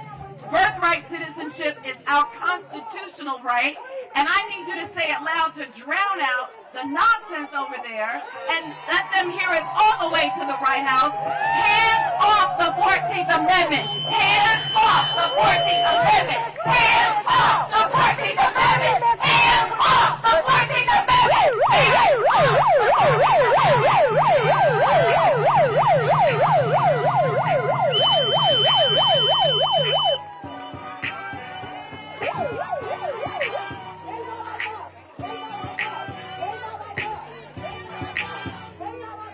They not like us. Ha! What's up, y'all? They not like us. They really ain't like us. You know why they not like us? Because we believe that human beings are human beings. And if you're a human being in the United States of America, you're supposed to get due process and equal protection under law, right? That's what it's about. That's what it's about. I love that emergency ring because it is an emergency. It is an emergency right now. We have to stand together, people. We have to stand together. If you're an immigrant person, if you're a black person, if you're a brown person, if you're an Asian person, if you're a queer person, if you're a trans person, if you're a person in this country who think you're supposed to have basic human rights, I want to hear you say, I can't have you say that. I want to hear you say, freedom! Freedom for us all! Freedom for us all right now! Defend the 14th Amendment! Defend the 14th Amendment! I love it. I love it. Y'all keep the energy up, man. This is good. This is good. Next, I'm going to bring up Juan Perano. Let me make sure I got it right. Last time I had it wrong. I want to make sure I got it right this time.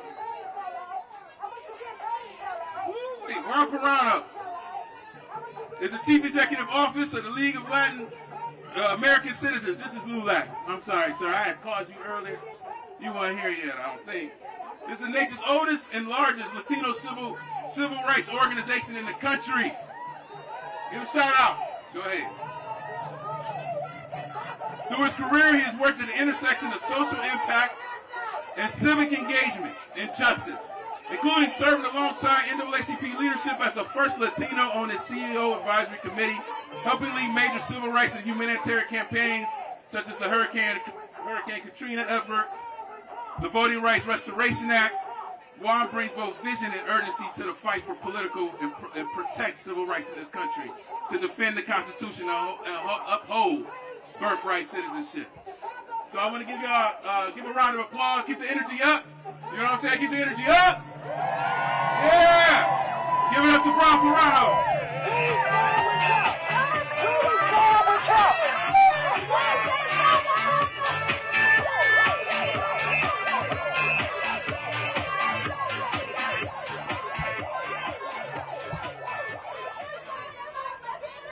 We're standing today on the steps of the highest court in this land. And we're here because Trump signed an executive order to end birthright citizenship, attempting to strip citizenship from babies, newborn babies, born right here on American soil.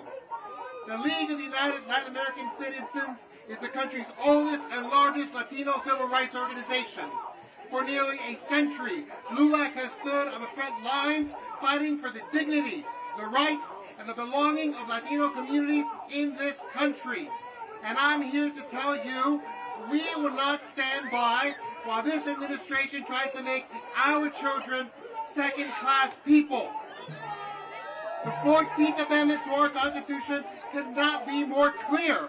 It says, the persons who are born or naturalized in the United States are citizens of the United States. That is the supreme law of this land, and it has been upheld by the courts for over 125 years. The president does not get to rewrite the Constitution with a Sharpie, and every single court that has reviewed this order has agreed. Now let me tell you what this order would actually do to real families. Imagine a child born in a hospital in Texas. Her mother is a dreamer, brought to this country as a child herself. Her father is on a work visa. Under this executive order, that baby, that newborn, would not be a United States citizen. But here is what makes this even more devastating. She may not be a citizen of any country. She was born here. This is the country that she is known. This is the administration's order could render her and hundreds of thousands of children like her stateless. Stateless, with no country to call home, no passport, no protection, vulnerable to arrest, to detention, to deportation, to a country foreign to her. And let us be honest about what this is really about. This executive order is not an isolated act. It is one piece of a deliberate, systemic campaign to detain, to deport, and to terrorize immigrant communities across the country. Since returning to office, President Trump has gutted asylum protections. He has expanded immigration detention, separating parents from children, locking people in chain cages. He has authorized warrantless arrests. He has sent mass armed federal agents into communities, into schools, into churches, into neighborhoods, terrorizing families. He has deported those who have the legal right to be here, and 46 people have died in detention since January 2025. 14 alone this year. This is a strategy. It is an effort to redefine who belongs in America, to create permanently a second class of people who were born here, grew up here, love this country, but are told, you do not belong. You have no voice. You have no vote. You have no rights. The scale of what is at stake here is staggering. Nearly 5 million children over 2 decades could be left without birthright citizenship if the Trump administration gets its way, with no legal status and only in name. Every system we rely on, every birth certificate, every school enrollment, every driver's license, every social system would be forced to ask parents, what is your immigration status? It would be discrimination, chaos, inevitable errors, and real human suffering. So we say this to the administration, you do not have the authority to end birthright citizenship. We say to the children who would be affected, you belong here. You have always belonged here. And we will fight for you as if you were our own, because you are. And we say to this court, the eyes of millions of families are on you today. Families who woke up up this morning and looked at their newborn children and wondered whether this country will keep its promise. Uphold the Constitution, uphold the 14th Amendment, uphold birthright citizenship. And I want to thank Sister Pimentel for being with us here today. Her work is so incredibly important. Gracias, muchas gracias.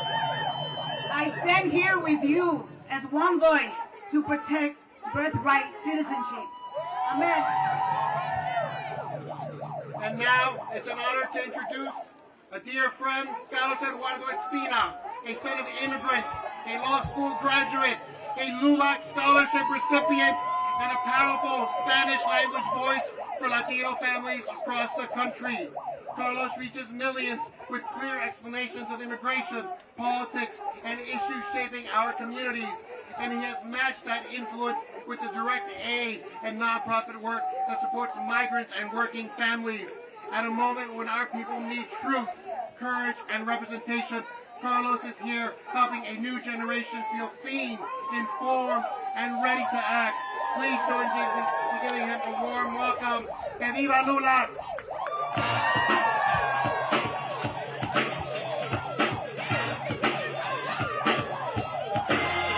Hola, hola, hola, ¿cómo están mi gente? It's a little bit hot. I'm going to get started, but before, it's really funny. We have this lady here saying she doesn't stand with immigrants, but she supports Trump, who's half Scottish and half German, so that's pretty funny. But anyway, that's beyond the point. I'm not here to talk about the legality of birthright citizenship. I think it's very clear. The Constitution is crystal clear. I'm here to talk about why exactly they're doing this, and I'm going to do it in Spanish.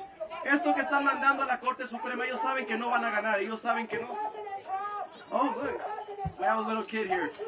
El presidente sabe que no van a ganar en la Corte Suprema. Él sabe que este caso no tiene ninguna base legal. La razón que lo hacen es para sembrar miedo, para sembrar terror, para sembrar confusión en nuestra comunidad. Quieren que tú pienses que no perteneces aquí, que no eres parte de esta nación. Pero yo quiero dejar algo muy claro. No importa cómo tú llegaste a este país. Algunos llegaron en balsa, otros llegaron cruzando el río, otros llegaron cruzando el desierto de Arizona. Si tú estás en esta nación, tengas 10, 15, 20, 30 años y estás trabajando, pagando impuestos, haciendo tu deber para aportar a esta nación, tú eres parte de los Estados Unidos y tus hijos también. Así que yo quiero que tú te sientas orgulloso de estar aquí. Algunos tuvieron el privilegio de nacer aquí, otros tomaron la decisión difícil de venir aquí, pero todos estamos aquí por la misma razón, porque creemos que este país es el país más hermoso de todo el mundo, un país de oportunidades, un país donde uno puede empezar de nada y llegar a hacer algo, donde uno puede tener padres de Escocia y de Alemania y llegar a ser presidente de Estados Unidos y tener gente así defendiéndote. Un país donde tú puedes llegar sin saber el idioma y en una cuestión de años aprender todo y tener tu propio negocio, tener tu propia empresa. Así que no se preocupen, yo tengo fe en Dios que la Corte Suprema va a hacer lo correcto y no va a eliminar el derecho a la ciudadanía por nacimiento, pero no olvidemos lo que están haciendo los hijos. Lamentablemente muchos que nacieron aquí en Estados Unidos ayudaron a poner a este hombre en el poder. Recuerden que tú eres la voz de tu comunidad, tú eres la voz de tus padres, de tus abuelos que no tienen ese mismo derecho, pero que igual llegaron a este país con nada, ahora son algo y tú tienes el deber de representarlos a ellos también. Así que vamos a seguir adelante porque recordemos que este país es de todos, de los europeos, de los asiáticos, de los africanos, de los latinoamericanos, todos los que vinimos a esta nación por una misma razón, buscar un mejor futuro. Así que muchas gracias, cuídense mucho y que Dios los bendiga. Y no sé quién sigue, pero...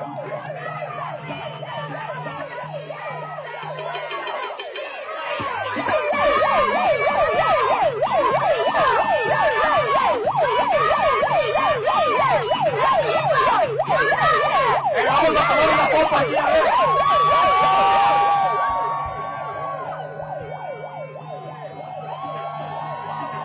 Y mira, un videito también, ¿qué les parece? Rapidito. Mi gente, noticia de última hora, aquí estamos afuera de la Corte Suprema defendiendo el derecho a la ciudadanía por nacimiento.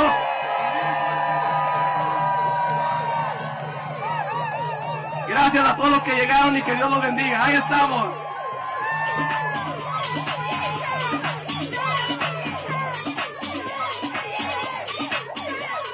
Yeah, we're going to have a quick DJ break. Go ahead, DJ. Play something for us. Zone that person.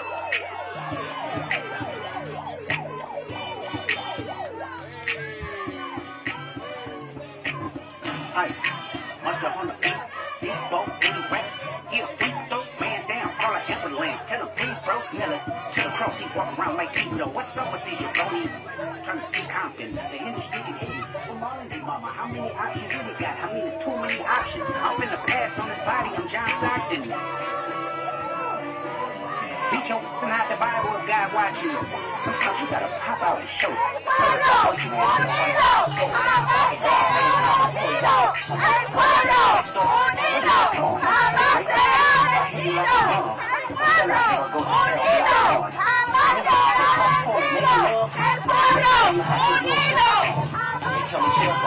Get your hand down. The party at the party playing with his nose now. And Baka got a real case where I see around. Certified lover boy, certified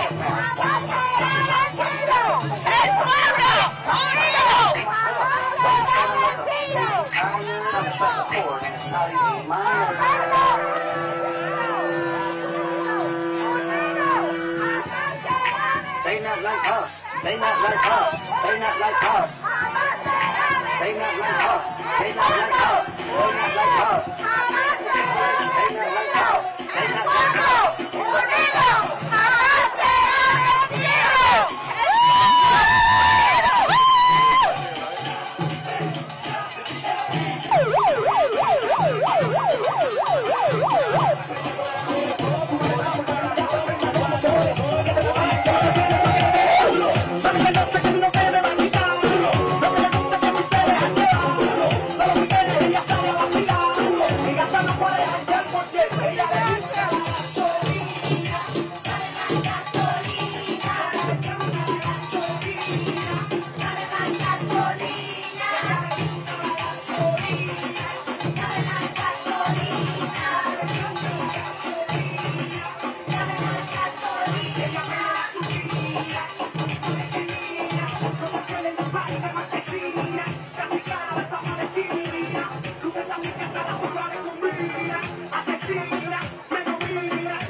And take that break and come right back.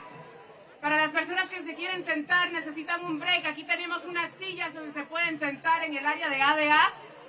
Y para las personas que necesitan menos sol, necesitan un bocadillo, estamos en la iglesia del Luterano que pueden ir. I also want to let you know Got a lot of ACLU. Let's give it up for ACLU. A lot of our ACLU family has been passing out a little square where you can actually listen to this interpretation via Zoom. So if you're interested in listening to this via Zoom, make sure you get one of those little squares from one of our friends in the blue shirt. ¿Se puede? Bueno, familia, es un honor y un orgullo presentar a nuestra próxima líder. ¿Se puede? ¿Se puede? Esta líder viene de Spaces in Action y también de Popular Democracy. Apóyenme a introducir a Caroline. Help me to introduce Caroline. An incredible leader from Spaces in Action and Popular Democracy. ¡Se puede! ¡Se puede! El pueblo unido jamás será vencido. El pueblo unido jamás será vencido. Te escuchamos, compañera. Aquí estamos y no nos vamos. Aquí estamos y no nos vamos. Y no nos echan porque luchamos. Soy Caroline, una mujer y madre de 2 niños nacidos aquí, además de líder comunitaria y miembro de la organización Espacios en Acción y Popular Democracy. Con el compromiso férreo de seguir defendiendo la enmienda 14. My name is Caroline, and I'm an immigrant woman and a mother of 2 children born here, as well as a community leader and member of the organization Spaces in Action and Popular Democracy, and we are here to continue defending the Amendment 14. En el último año, el presidente y su administración han priorizado la violencia y la persecución y la privacidad de derecho a lo largo de este país. Y como si eso no fuera suficiente, ahora él y las élites y los políticos corruptos se sienten con el derecho de decidir quién pertenece aquí y quién no a este país. Y no vamos a permitir que eso continúe. No vamos a permitir que eso continúe. Y no lo vamos a permitir que eso continúe. Over the past year, the President and his administration have prioritized violence, persecution, and deprivation of rights across this country. And as if that weren't enough, now he and the elites and corrupt politicians feel they have the right to decide who belongs in this country and who doesn't. And we won't let that continue. Isn't that right? We won't let it happen! Esta orden ejecutiva de sabotear el derecho a la ciudadanía por nacimiento o naturalización es parte de su objetivo de aterrorizar a las personas inmigrantes. El presidente protecciones de asilo establecidas por el Congreso con crueldad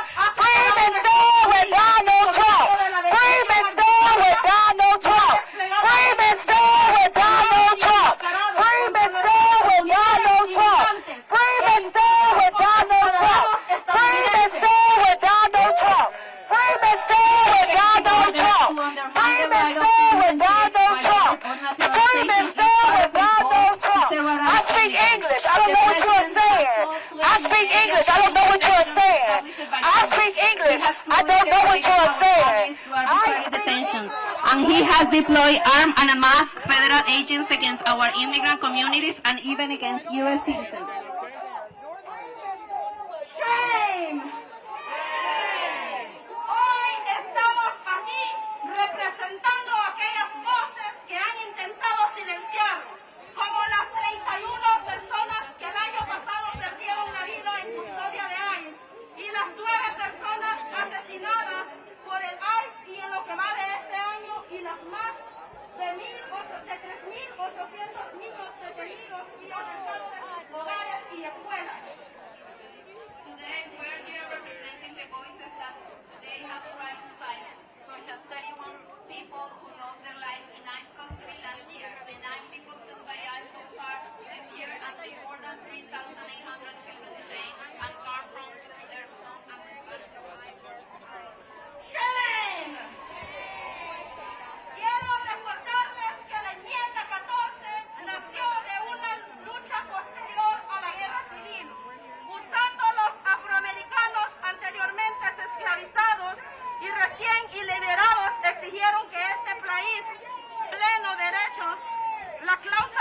ciudadanía es claro.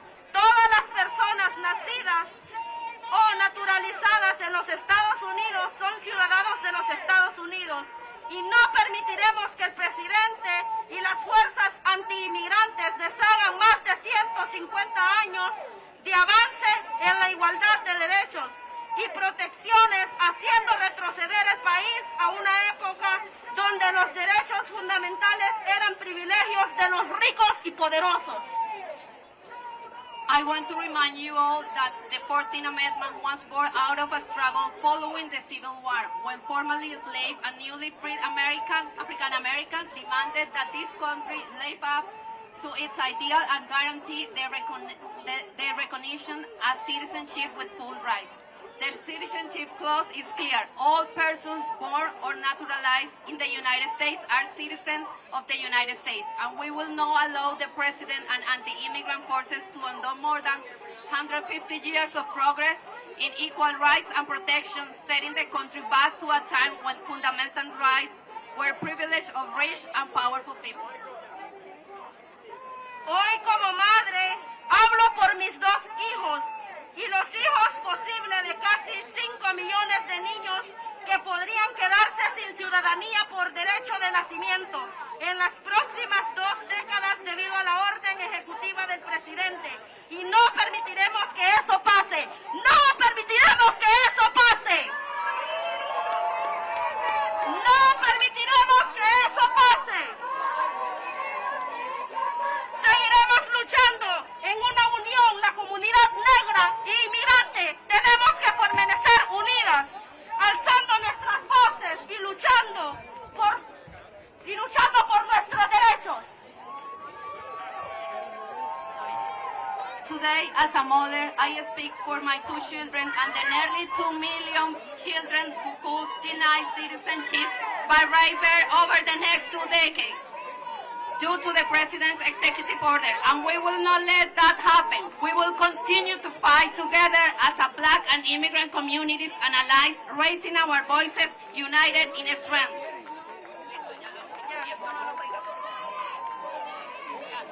Quiero mandar un mensaje a esta administración. La Constitución, y no el presidente, define quién es ciudadano en este país. El presidente no tiene autoridad para poner fin a la ciudadanía por nacimiento de nuestra América. Es lo suficientemente grande y la haremos justa para todos. Todos nuestros niños y niñas pertenecen, son parte fundamental de este país y serán los electores del futuro. Elegirán presidentes que respeten y quieran nuestra América. I want to send a message to this administration. The Constitution, not the President, defines who is a citizen in this country. The President has no authority to end birthright citizenship.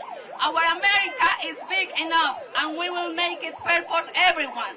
All our children belong here. They are fundamental part of this country, and they will be the voters of the future.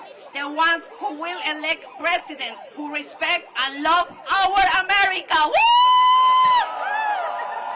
Tenemos que defender la enmienda 14. We have to defend the 14th Amendment. ¡Woo! ¡Sí se puede! ¡Sí se puede! ¡Sí se puede! ¡Sí se puede! ¡El pueblo unido jamás será vencido! ¡El pueblo unido jamás será vencido! ¡Un pueblo callado jamás será escuchado!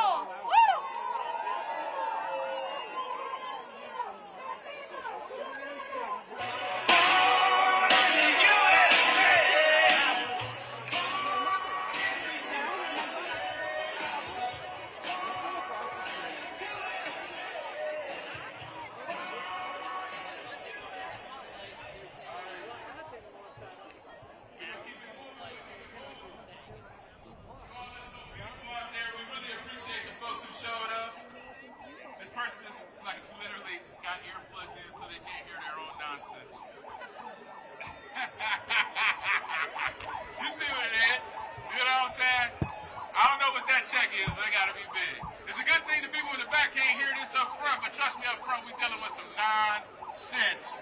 You know what I'm saying? Woo! But check it out. Check it out, check it out. We're going to keep our agenda going, and I want to just be very clear that when we're talking about birthright citizenship, I got to say this again. They're trying to undermine the 14th Amendment. They're starting with this birthright citizenship thing, but they are trying to undermine the 14th Amendment of the Constitution. Because the 14th Amendment says some very important things.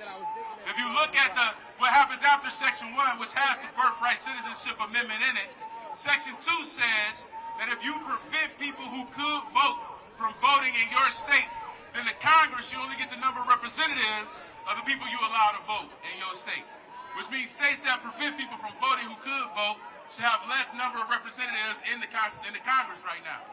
The third thing it says, because remember this come at the end of the Civil War, the third thing that it says that if you aided or abetted an enemy against the state, someone who was an insurgent, someone who might have took over the Capitol on J6, if you provided safety to those people, if you provided coverage to those people, you are not allowed to hold a public elected office in this country.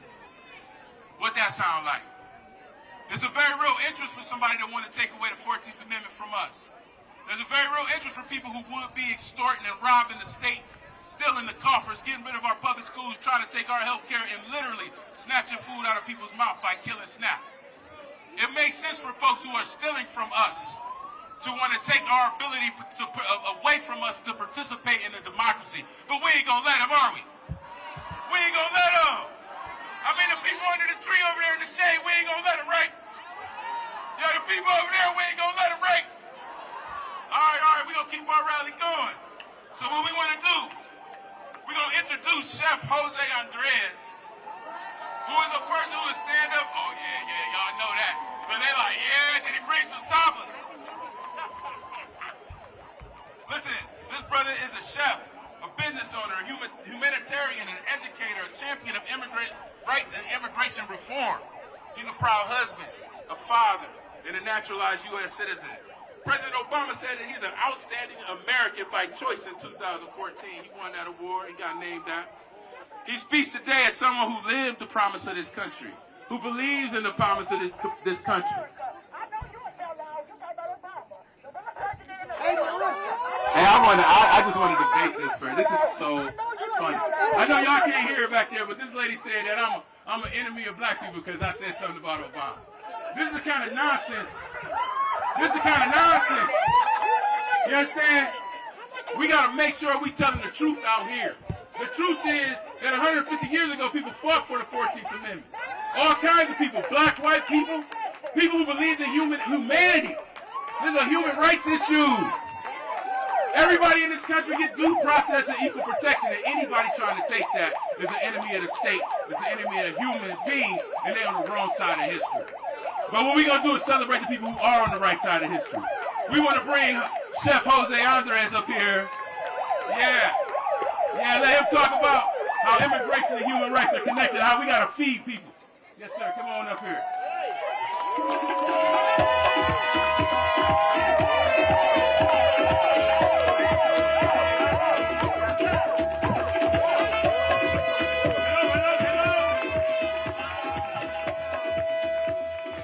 Hello, people. ¿Cómo estáis? My name is Jose Andres, and I am a cook. I arrived in America with very little, and I came on a boat, like millions and millions did before me for the last 2-3 centuries. I had a dream, like so many in this country. Few dollars in my pocket and the belief that in this country anything was possible. I came searching for success, but America gave me a more powerful thing. America gave me the opportunity to belong, a chance to belong. That's why you are here today.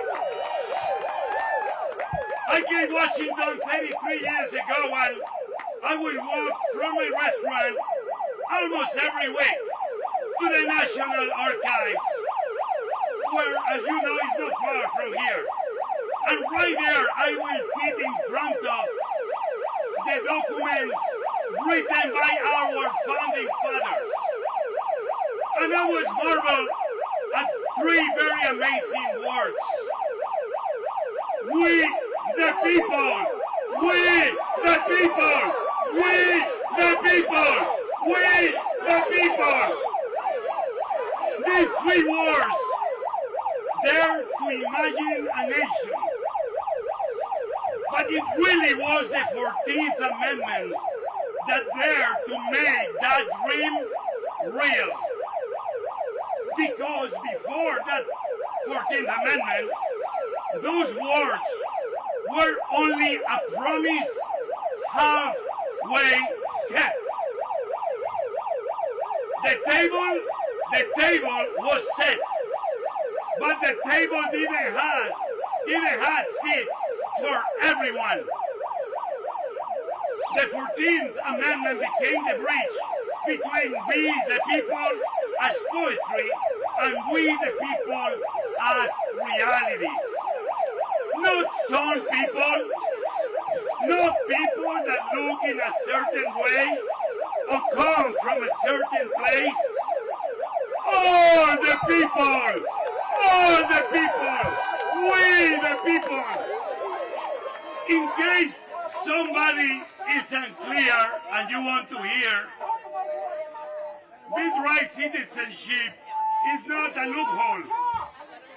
It is a promise. A promise that if you are born here, you belong here. A promise that if you love America, America will always love you back.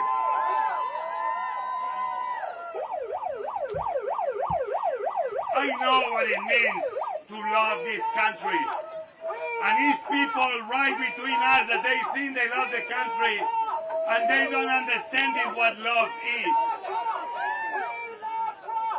Because I know what it is to choose this country.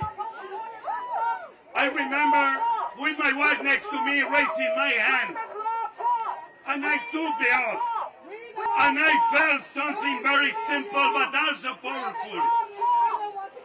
To become American from coming from being an immigrant had also responsibility. Responsibility to give back. Responsibility to contribute. Responsibility like what you guys are doing to speak up for those still searching for the place to belong. But responsibility, my friends, is not something like love, passive. Responsibility is something that we must do every day. Like showing up today to say everybody belongs. Under responsibility with our actions, with our choices. Believing that we need to defend our beliefs. The belief that justice is not selective, that equality is not negotiable, that dignity is not divisible. These attacks on our values, our freedoms, our Constitution, they may feel distant to some people, but to me it's personal. My three daughters were born in D.C. Before my wife and I, we became citizens. So let me tell you something. My three daughters are as American as anybody, and no one will ever take that from them. But, let me tell you what the American dream means in the 21st century. The American dream in the 21st century means that all of us, we need to make sure that we work hard to make sure that everyone has the same rights as my daughters did, the same opportunities that we want for our own children. When we take that promise away from children who have done nothing but be born into this amazing country, we are not only trying to change the law. Some people are trying to decide who counts. And when we decide who counts, we began to silence the voices that we need to be giving voice before they even have a chance to be heard. America cannot be and will never be the place where some voices matter more than others. If we the people means anything, it must mean all voices must be heard. Not only the voices we agree with, ma'am, all the voices. And let me tell you something. I am a cook and I know there is not America without immigrants. There is no food in our table without immigrants. There is no farm without immigrants. There are no kitchens without immigrants. The people who plant seeds, the people that harvest the goodness of the earth, the people that cook, serve, they are the hands that feed the nation. And they are not the strangers. They are not outsiders. They are us, we the people. I'm going to be ending. But let me tell you, immigration is not a problem for America to solve. Immigration is an opportunity for America to seize. An opportunity to build a country that is stronger, not that despite our diversity, but because our diversity. And this is what I have always believed, that we must build longer tables, no higher walls. Tables where everybody's invited. Tables where everyone has a seat. Today, that table is being tested. And the question, my friends, is very simple. Do we make that table smaller? Or we made that table bigger?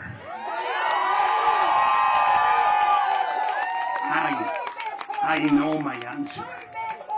And sometimes to get to the answer, you don't need to scream louder. Because if you scream with hate, that voice will get nowhere. If you speak low and with love, everybody will join us.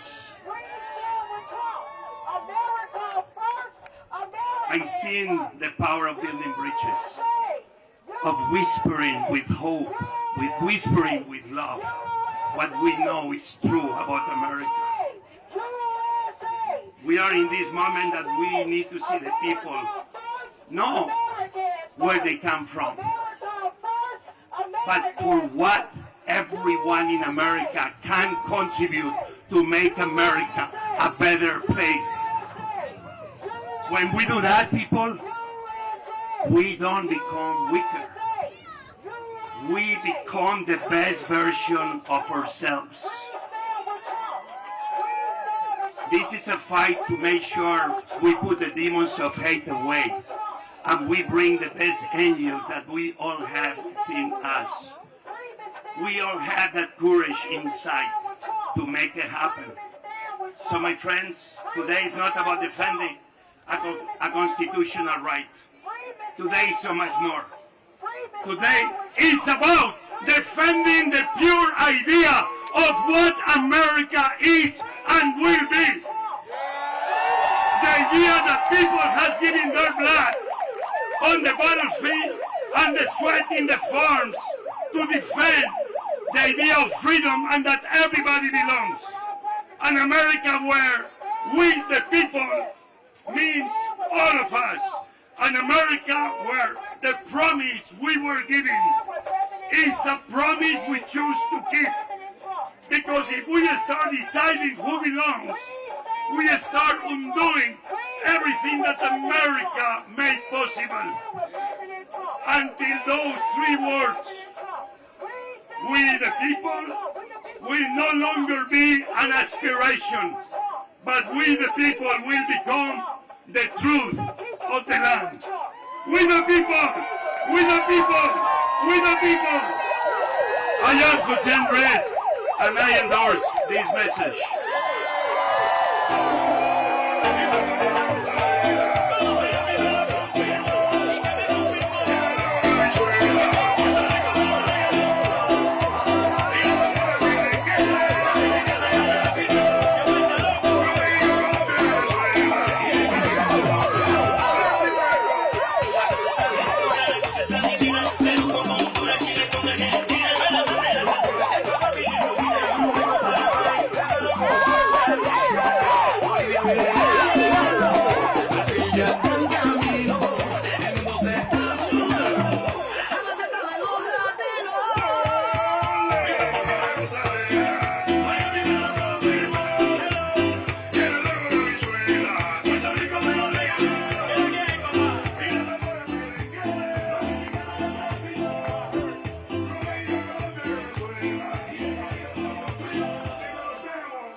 Because we really are trying to build a movement here. We're not just trying to come and rally for one day, right?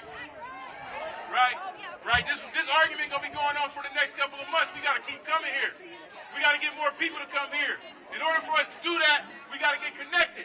And one way for us to get connected is for you to text belong to 25463. Pull your phones out. Pull your phones out. If you believe in what we're doing, pull your phones out right now. I'm gonna wait. I'm looking at you. I'm looking at you. Yeah, you. I'm looking at you.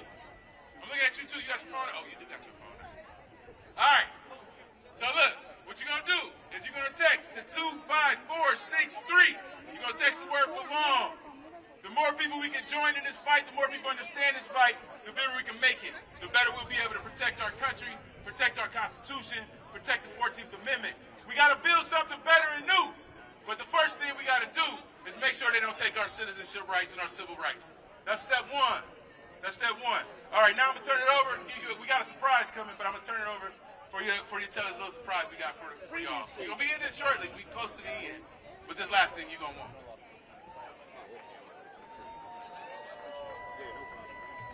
How's everyone doing?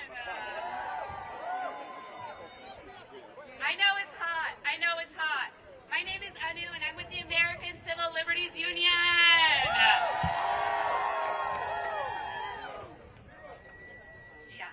And I am here to tell you that just minutes ago, the arguments ended in the birthright citizenship case. And as we wait for our lawyers to come out to cheer them on and have them address the crowd, I just want to say that in this fight to defend birthright citizenship, hundreds of thousands of people have supported us all along the way.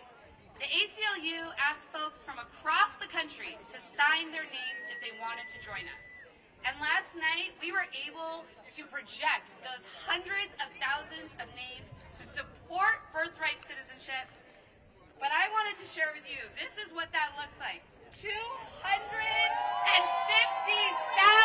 people are with us today. These are the people that we have to keep in our hearts as we're sweating out here while our lawyers are arguing inside. None of us are in this fight alone, as you can see. The wind is at our backs, and we will fight for the dream of the American promise to be fulfilled. I am so deeply proud that my colleague, the ACLU Legal Director, Cecilia Wong, was inside and just finished arguing this case. So we have a little surprise for you. While we wait for them to come out, we are going to play her opening argument. So you can hear it straight from her mouth, why we need to protect the 14th Amendment. Oh, wait, well, I guess Mr. Chief Justice, and may it please the court, ask any American what our citizenship rule is, and they'll tell you. Everyone born here is a citizen alike. That rule was enshrined in the 14th Amendment to put it out of the reach of any government official to destroy. When the government tried to strip Mr. Wong Kim Ark's citizenship on largely the same grounds they raised today, this court said no. 30 years after ratification, this court held that the 14th Amendment embodies the English common law rule. Virtually everyone born on U.S. soil is subject to its jurisdiction and is a citizen. It excludes only those cloaked with a fiction of extraterritoriality because they are subject to another sovereign's jurisdiction, even when they're in the United States. A closed set of exceptions to an otherwise universal rule. My friend has now clearly said that the government is not asking you to overrule Wong Kim Ark. That is a fatal concession, because Wong Kim Ark's controlling rule of decision precludes their parental domicile requirement. The dissent understood that, and the majority tells us 6 times in the opinion that domicile is irrelevant under common law. Lynch versus Clark was already the dominant American case on citizenship, and it held that the US-born daughter of temporary visitors from Ireland who took the baby back to Ireland with them, that daughter was a US citizen. Authorities, including Lincoln's Attorney General and Kent's commentaries, embraced Lynch, and Kent specifically talked about temporary sojourners' children being U.S. citizens. Justice Field said in 1884 that reflected the general understanding. That understanding was confirmed by Congress with its 1940 Act. The 14th Amendment's fixed, bright-line rule has contributed to the growth and thriving of our nation. It comes from text and history. It is workable, and it prevents manipulation. The executive order fails on all those counts. Swaths of American laws would be rendered senseless. Thousands of American babies will immediately lose their citizenship. And if you credit the government's theory, the citizenship of millions of Americans, past, present, and future, could be called into question. All of this tells us the government's theory is wrong. I welcome the court's questions.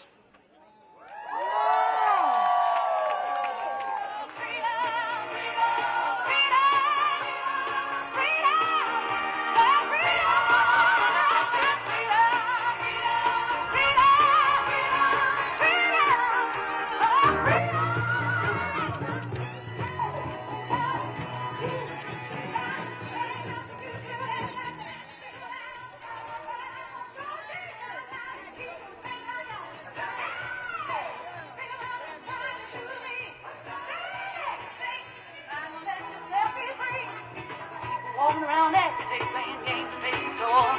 Trying to make other people lose their mind. Well, be careful you don't lose yours. Yeah, hey, hey. Think about what you're trying to do to me. Yeah, yeah, yeah, yeah. But you're not gonna let it show me. You need me, and I need you. Everybody said, ain't nothing we can do. Familia, familia, familia. Ahora vamos a escuchar de un embajador. We're going to hear from Ambassador Norm. He is the co-founder. Un aplauso, un aplauso. He is a co-founder and executive chair of the Democracy Defenders Fund, one of the organizations serving as co-counsel on this case. His work is in the courts of law is matched by the efforts in the courts of public opinion. As a co-founder and publisher, welcome, Ambassador Norm.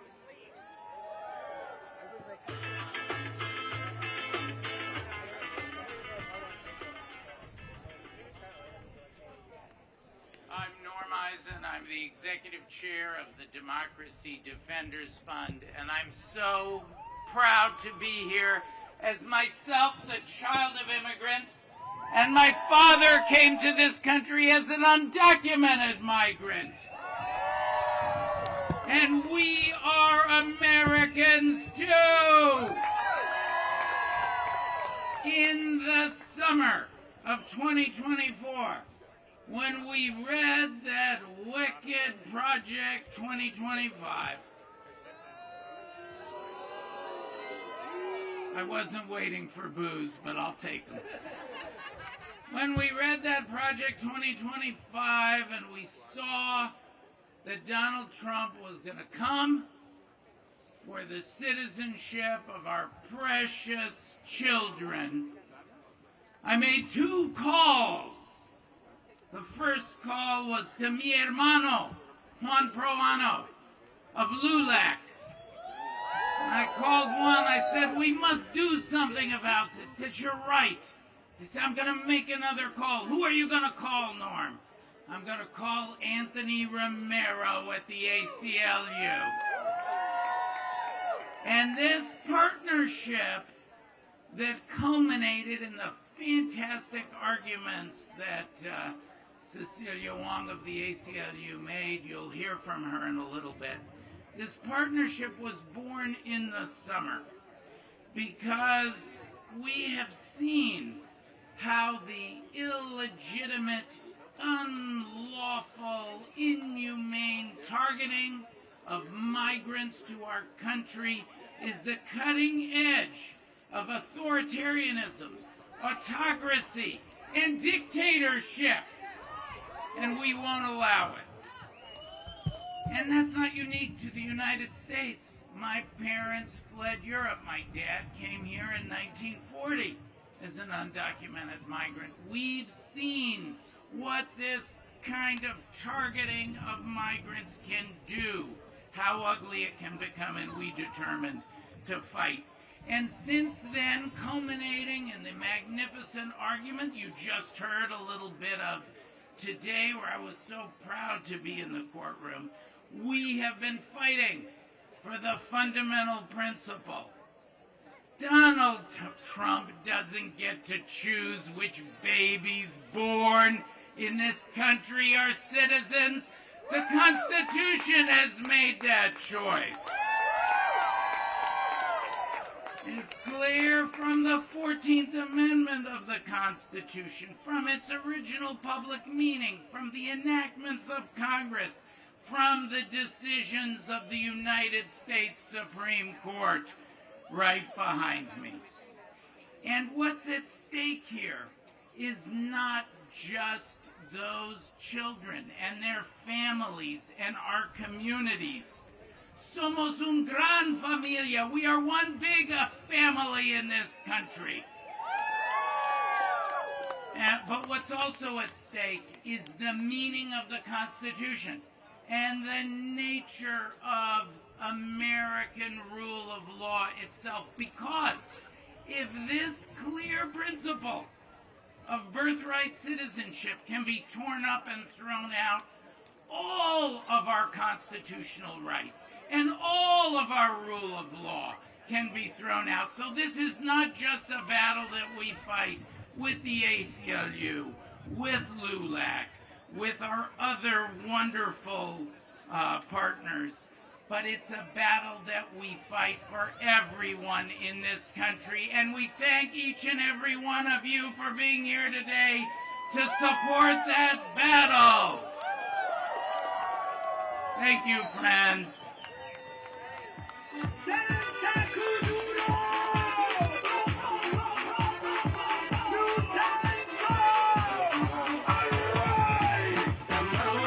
Familia, vamos a poner la mano arriba. La mano arriba. ¿Se puede? ¿Se puede? ¿Se puede? Vamos a presentar la ejecutiva directora, Arti Kohli. We are going to now bring to the stage Arti Kohli, is Executive Director of the Asian Law Caucus, proud co-counsel in today's case before the Supreme Court. Let's give it a huge round of applause. Se puede! Se puede!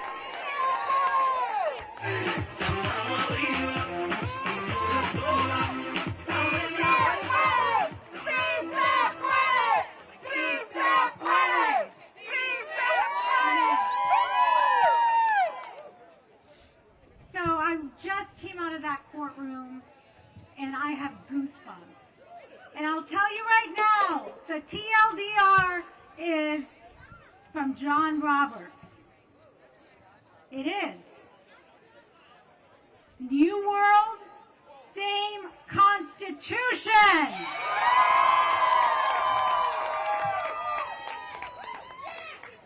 So you heard my brilliant sister, Cecilia Wong of the ACLU, make the case that the birthright citizenship cannot be erased by executive order.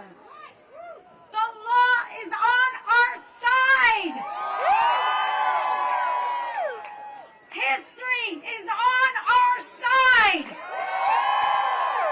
You are on our side. The Asian Law Caucus is proud to be co-counsel on this case because our communities have been here before and we have won. Let's hear it for Norman Wong, a direct descendant of Wong Kim Ark.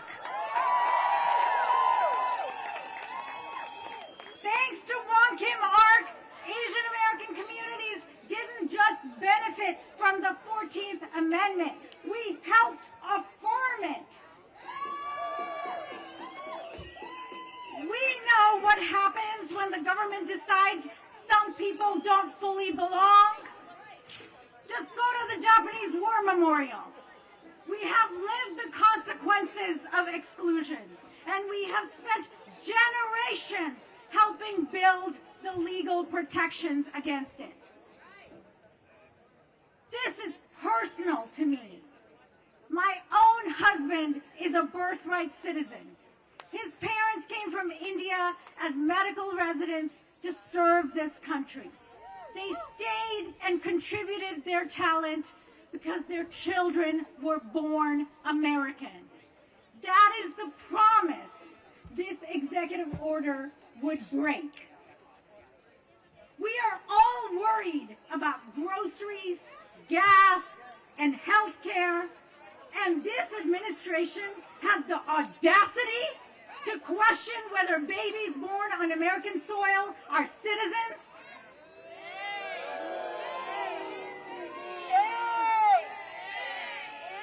This is a solution in search of a problem, and we will not be distracted.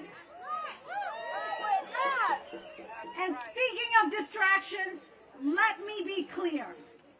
The Constitution is not a prop. The President is not a king.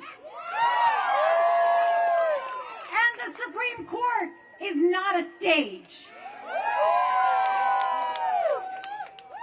No distraction and no amount of political theater is going to change the law, and certainly not change the Constitution.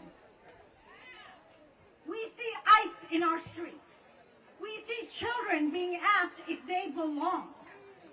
Black families, Latino families, Asian families. We are all being asked the same question. Do you really belong here? The answer is yes.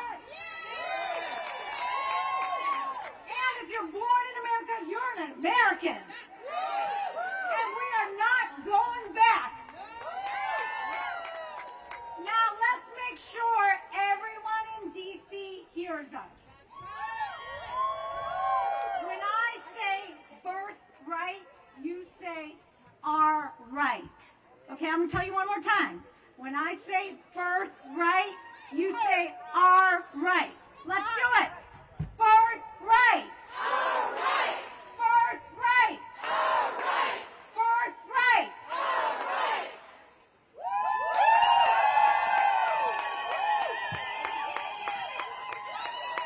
Familia, vamos a aplaudir, ya salen los abogados. El pueblo unido jamás será vencido. El pueblo unido jamás será vencido.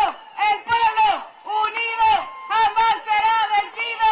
The people united will never be defeated. The people united will never be defeated.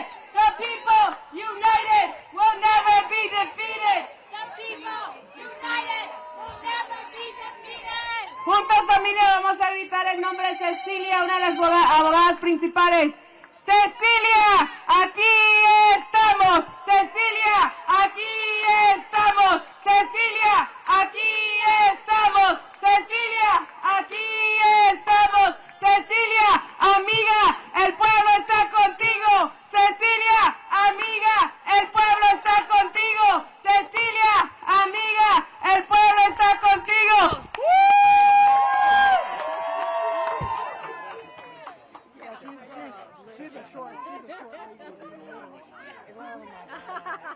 Stand up, fight back!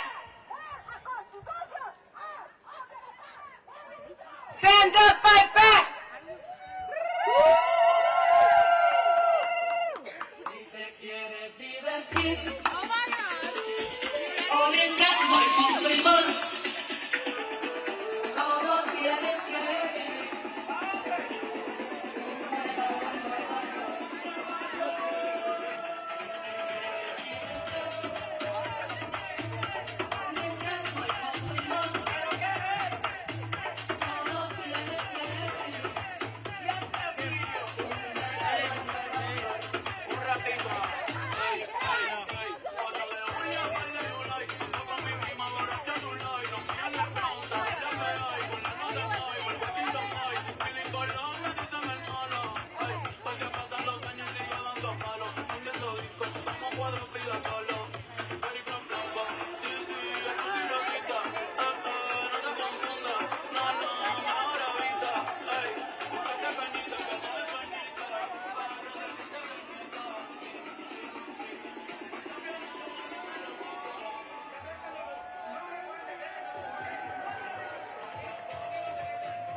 immigrant and stay proud. That's our affiliate right there. That's our legal team. Pastor Coco! No. I love it.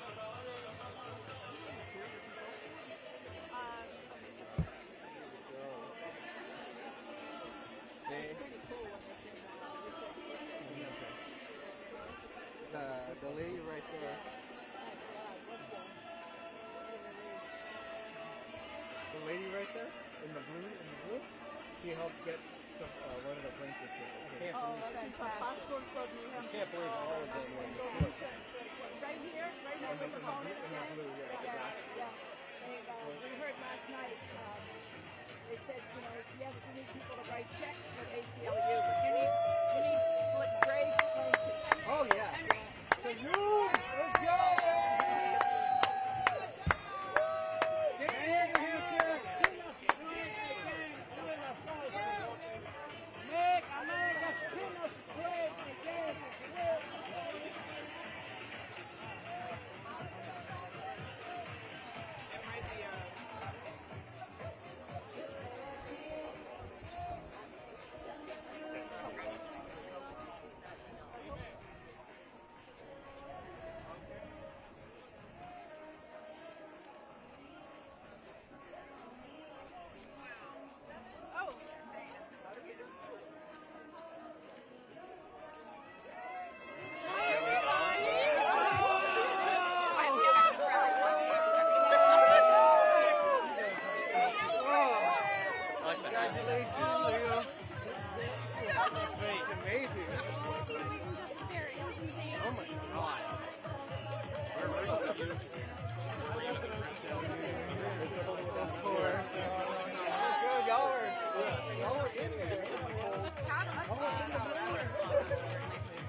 Cecilia, amiga, el pueblo está contigo. Cecilia, amiga, el pueblo está contigo.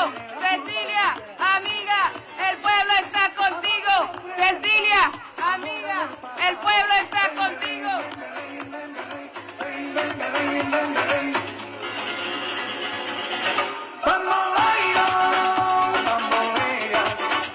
Porque mi vida con la frente es vivir así. Bambolea, porque mi vida con la frente es vivir así. No te da perdón de Dios. Tú eres mi vida, la fortuna del destino. El destino tendré. Familia, un gran aplauso a Anu del ACLU que nos va a apoyar a presentar a Cecilia. En el consigo no te encuentro de verdad.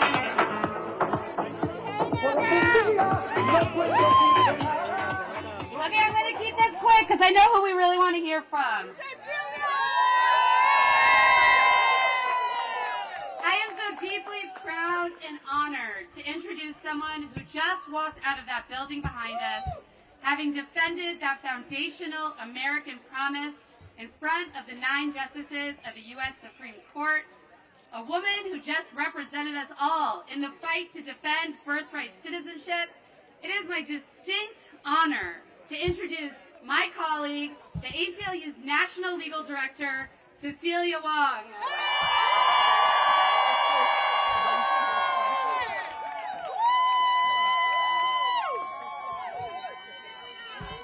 Thank you, everyone.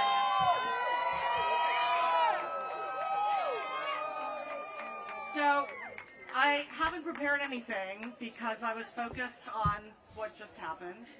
But I want to say that, nothing could be more nerve-wracking than representing our clients in a case that involves something that's so fundamental to all of us, to our families, to our nation, as the fundamental rule that all of us born in this country are citizens, one and all alike.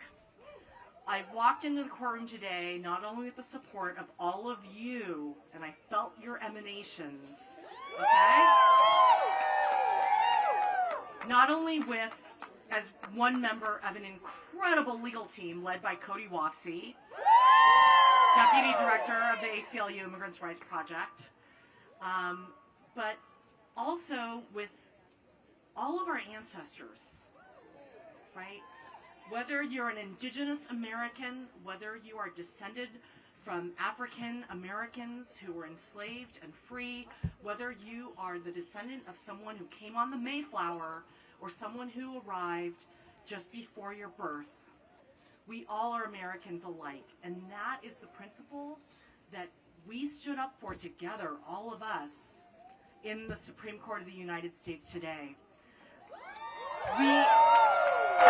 We could not be more confident that despite the policy preferences of the current administration, that this attack on what it means to be American in the most fundamental way, that attack will be turned down. It will be destroyed and left in the wayside because we know what the 14th Amendment says. We know what free Black Americans fought for when they led the way to universal birthright citizenship for all in the 14th Amendment. And so I want to thank you all for standing with us in this fight and for keeping with us every step of the way. Thank you.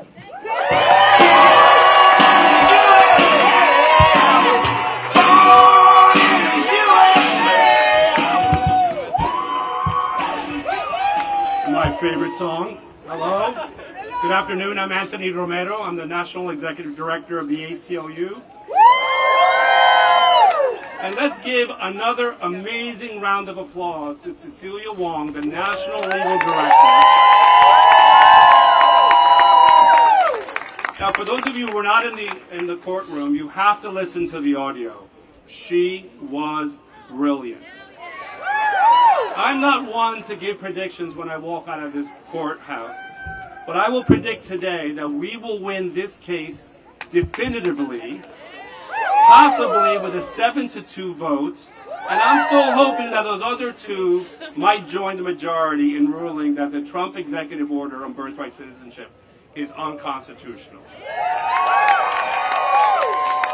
Now, the 14th Amendment was written once and for all to settle who belongs in this country. It is sacred ground for those of us in the civil rights community. Birthright citizenship is how we started atoning for America's original sin of chattel slavery.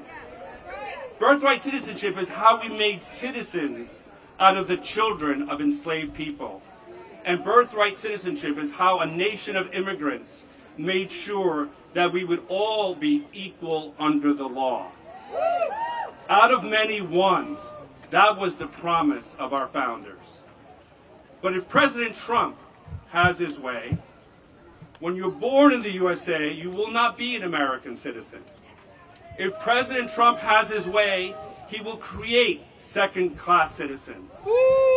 If President Trump has a way, we will have a country where anyone who is born here of immigrant parents will be relegated to a lower status and denied basic rights because of their citizenship of their parents.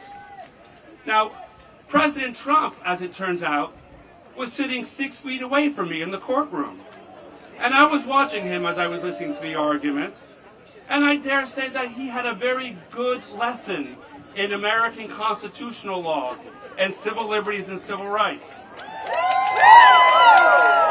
And I could see the way his shoulders slumped when National Legal Director Cecilia Wong stood up and started making arguments that he knew he had a losing case. He turned up today because he wanted to try to put his thumb on the scale. He wanted to try to intimidate some of the justices, 3 of whom he appointed to rule in his favor. I dare say that did not work. Birthright citizenship goes to the heart of who we are. It is literally what and who we're made of. It is, put simply, what makes America great.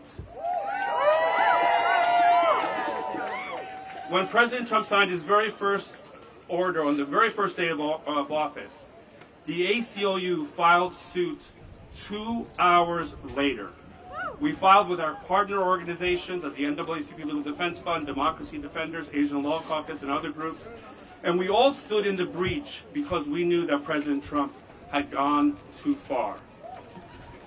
Because this fight is bigger than any Supreme Court ruling or any case, we are here to make the record.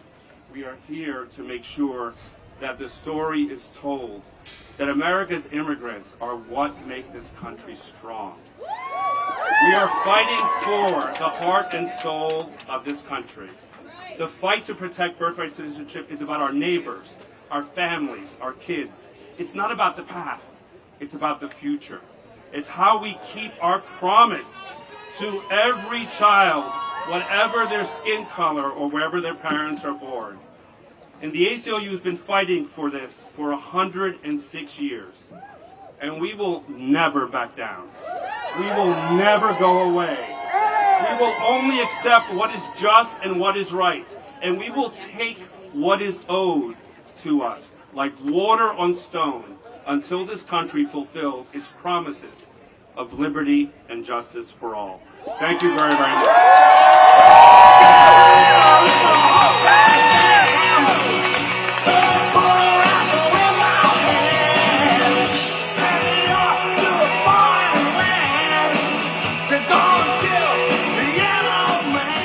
Thank you everyone for coming out! Protect birthright citizenship!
voz y que tu voz sea este corazón.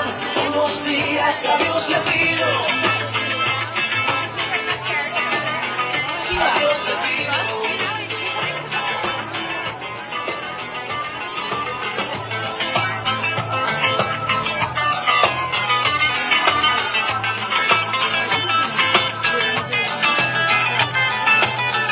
Que mis ojos se despierten con la luz de tu mirada. Yo a Dios le pido que mi madre no se muera y que mi padre me recuerde. A Dios le pido que te quedes a mi lado y que más nunca te me vaya mi vida. A Dios le pido que mi alma no descanse cuando de amarte se trate mi cielo. A Dios le pido un segundo más de vida para darte y mi corazón entero entregarte. Un segundo más de vida para darte y a tu lado para siempre yo quedarme. Un segundo más de vida yo. A Dios le pido que si me muero sea de amor y si me enamoro sea de vos y que tu voz sea este corazón. Unos días a Dios le pido que si me muero sea de amor y si me enamoro sea de vos y que tu voz sea este corazón. Unos días a Dios le pido que si me muero sea de amor y si me enamoro sea de vos y que tu voz sea este corazón. Unos días a Dios le pido que si me muero sea de Okay, we're all coming. The nerve of somebody who is here to immigration wants to take away immigration. The nerve. Alrighty. Where's everyone else?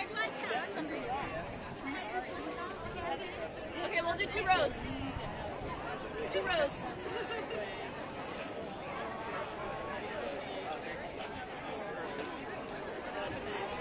Yes! Yes! Yeah. We want the frog. I'm an honorary LULAC member. The frog brings the fruit. The frog brings the fruit. Oh wait, we have 2 more. Wait, hold on. Come on. Wait, ready?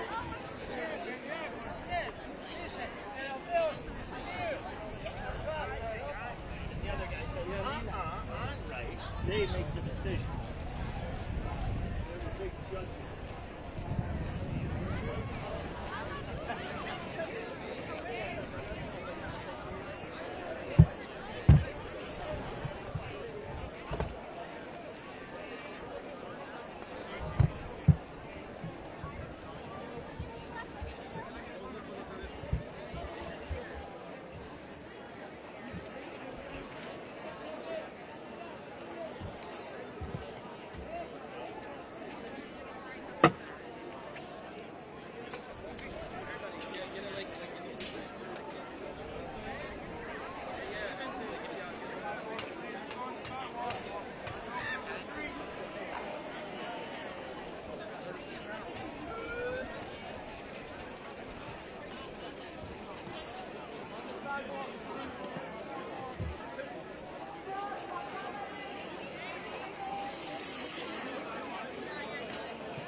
Stay on the sidewalk.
shit. I'm fucking tired of this fucking shit. I can't believe how fucking tired I am of this fucking shit. I'm fucking tired of this fucking shit.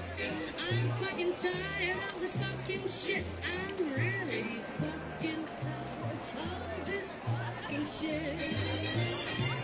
I'm fucking tired of this fucking shit. I'm fucking tired of this fucking shit. I'm absolutely fucking tired of this fucking shit. I'm fucking tired of this fucking shit. I'm fucking tired of this fucking shit. I'm positively fucking tired of this fucking shit.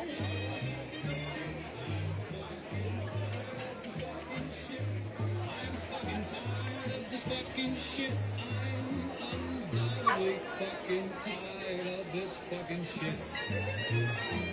I'm fucking tired of this fucking shit. I'm fucking tired of this fucking shit. I'm undoubtedly fucking tired of this fucking shit. I'm fucking tired of this fucking shit. I'm fucking tired of this fucking shit. I'm truly fucking tired of this fucking shit. I'm really, absolutely, positively, undoubtedly, truly, extra, super, mega, chocolate coated, FR, no cap, bro, fucking tired of this fucking shit.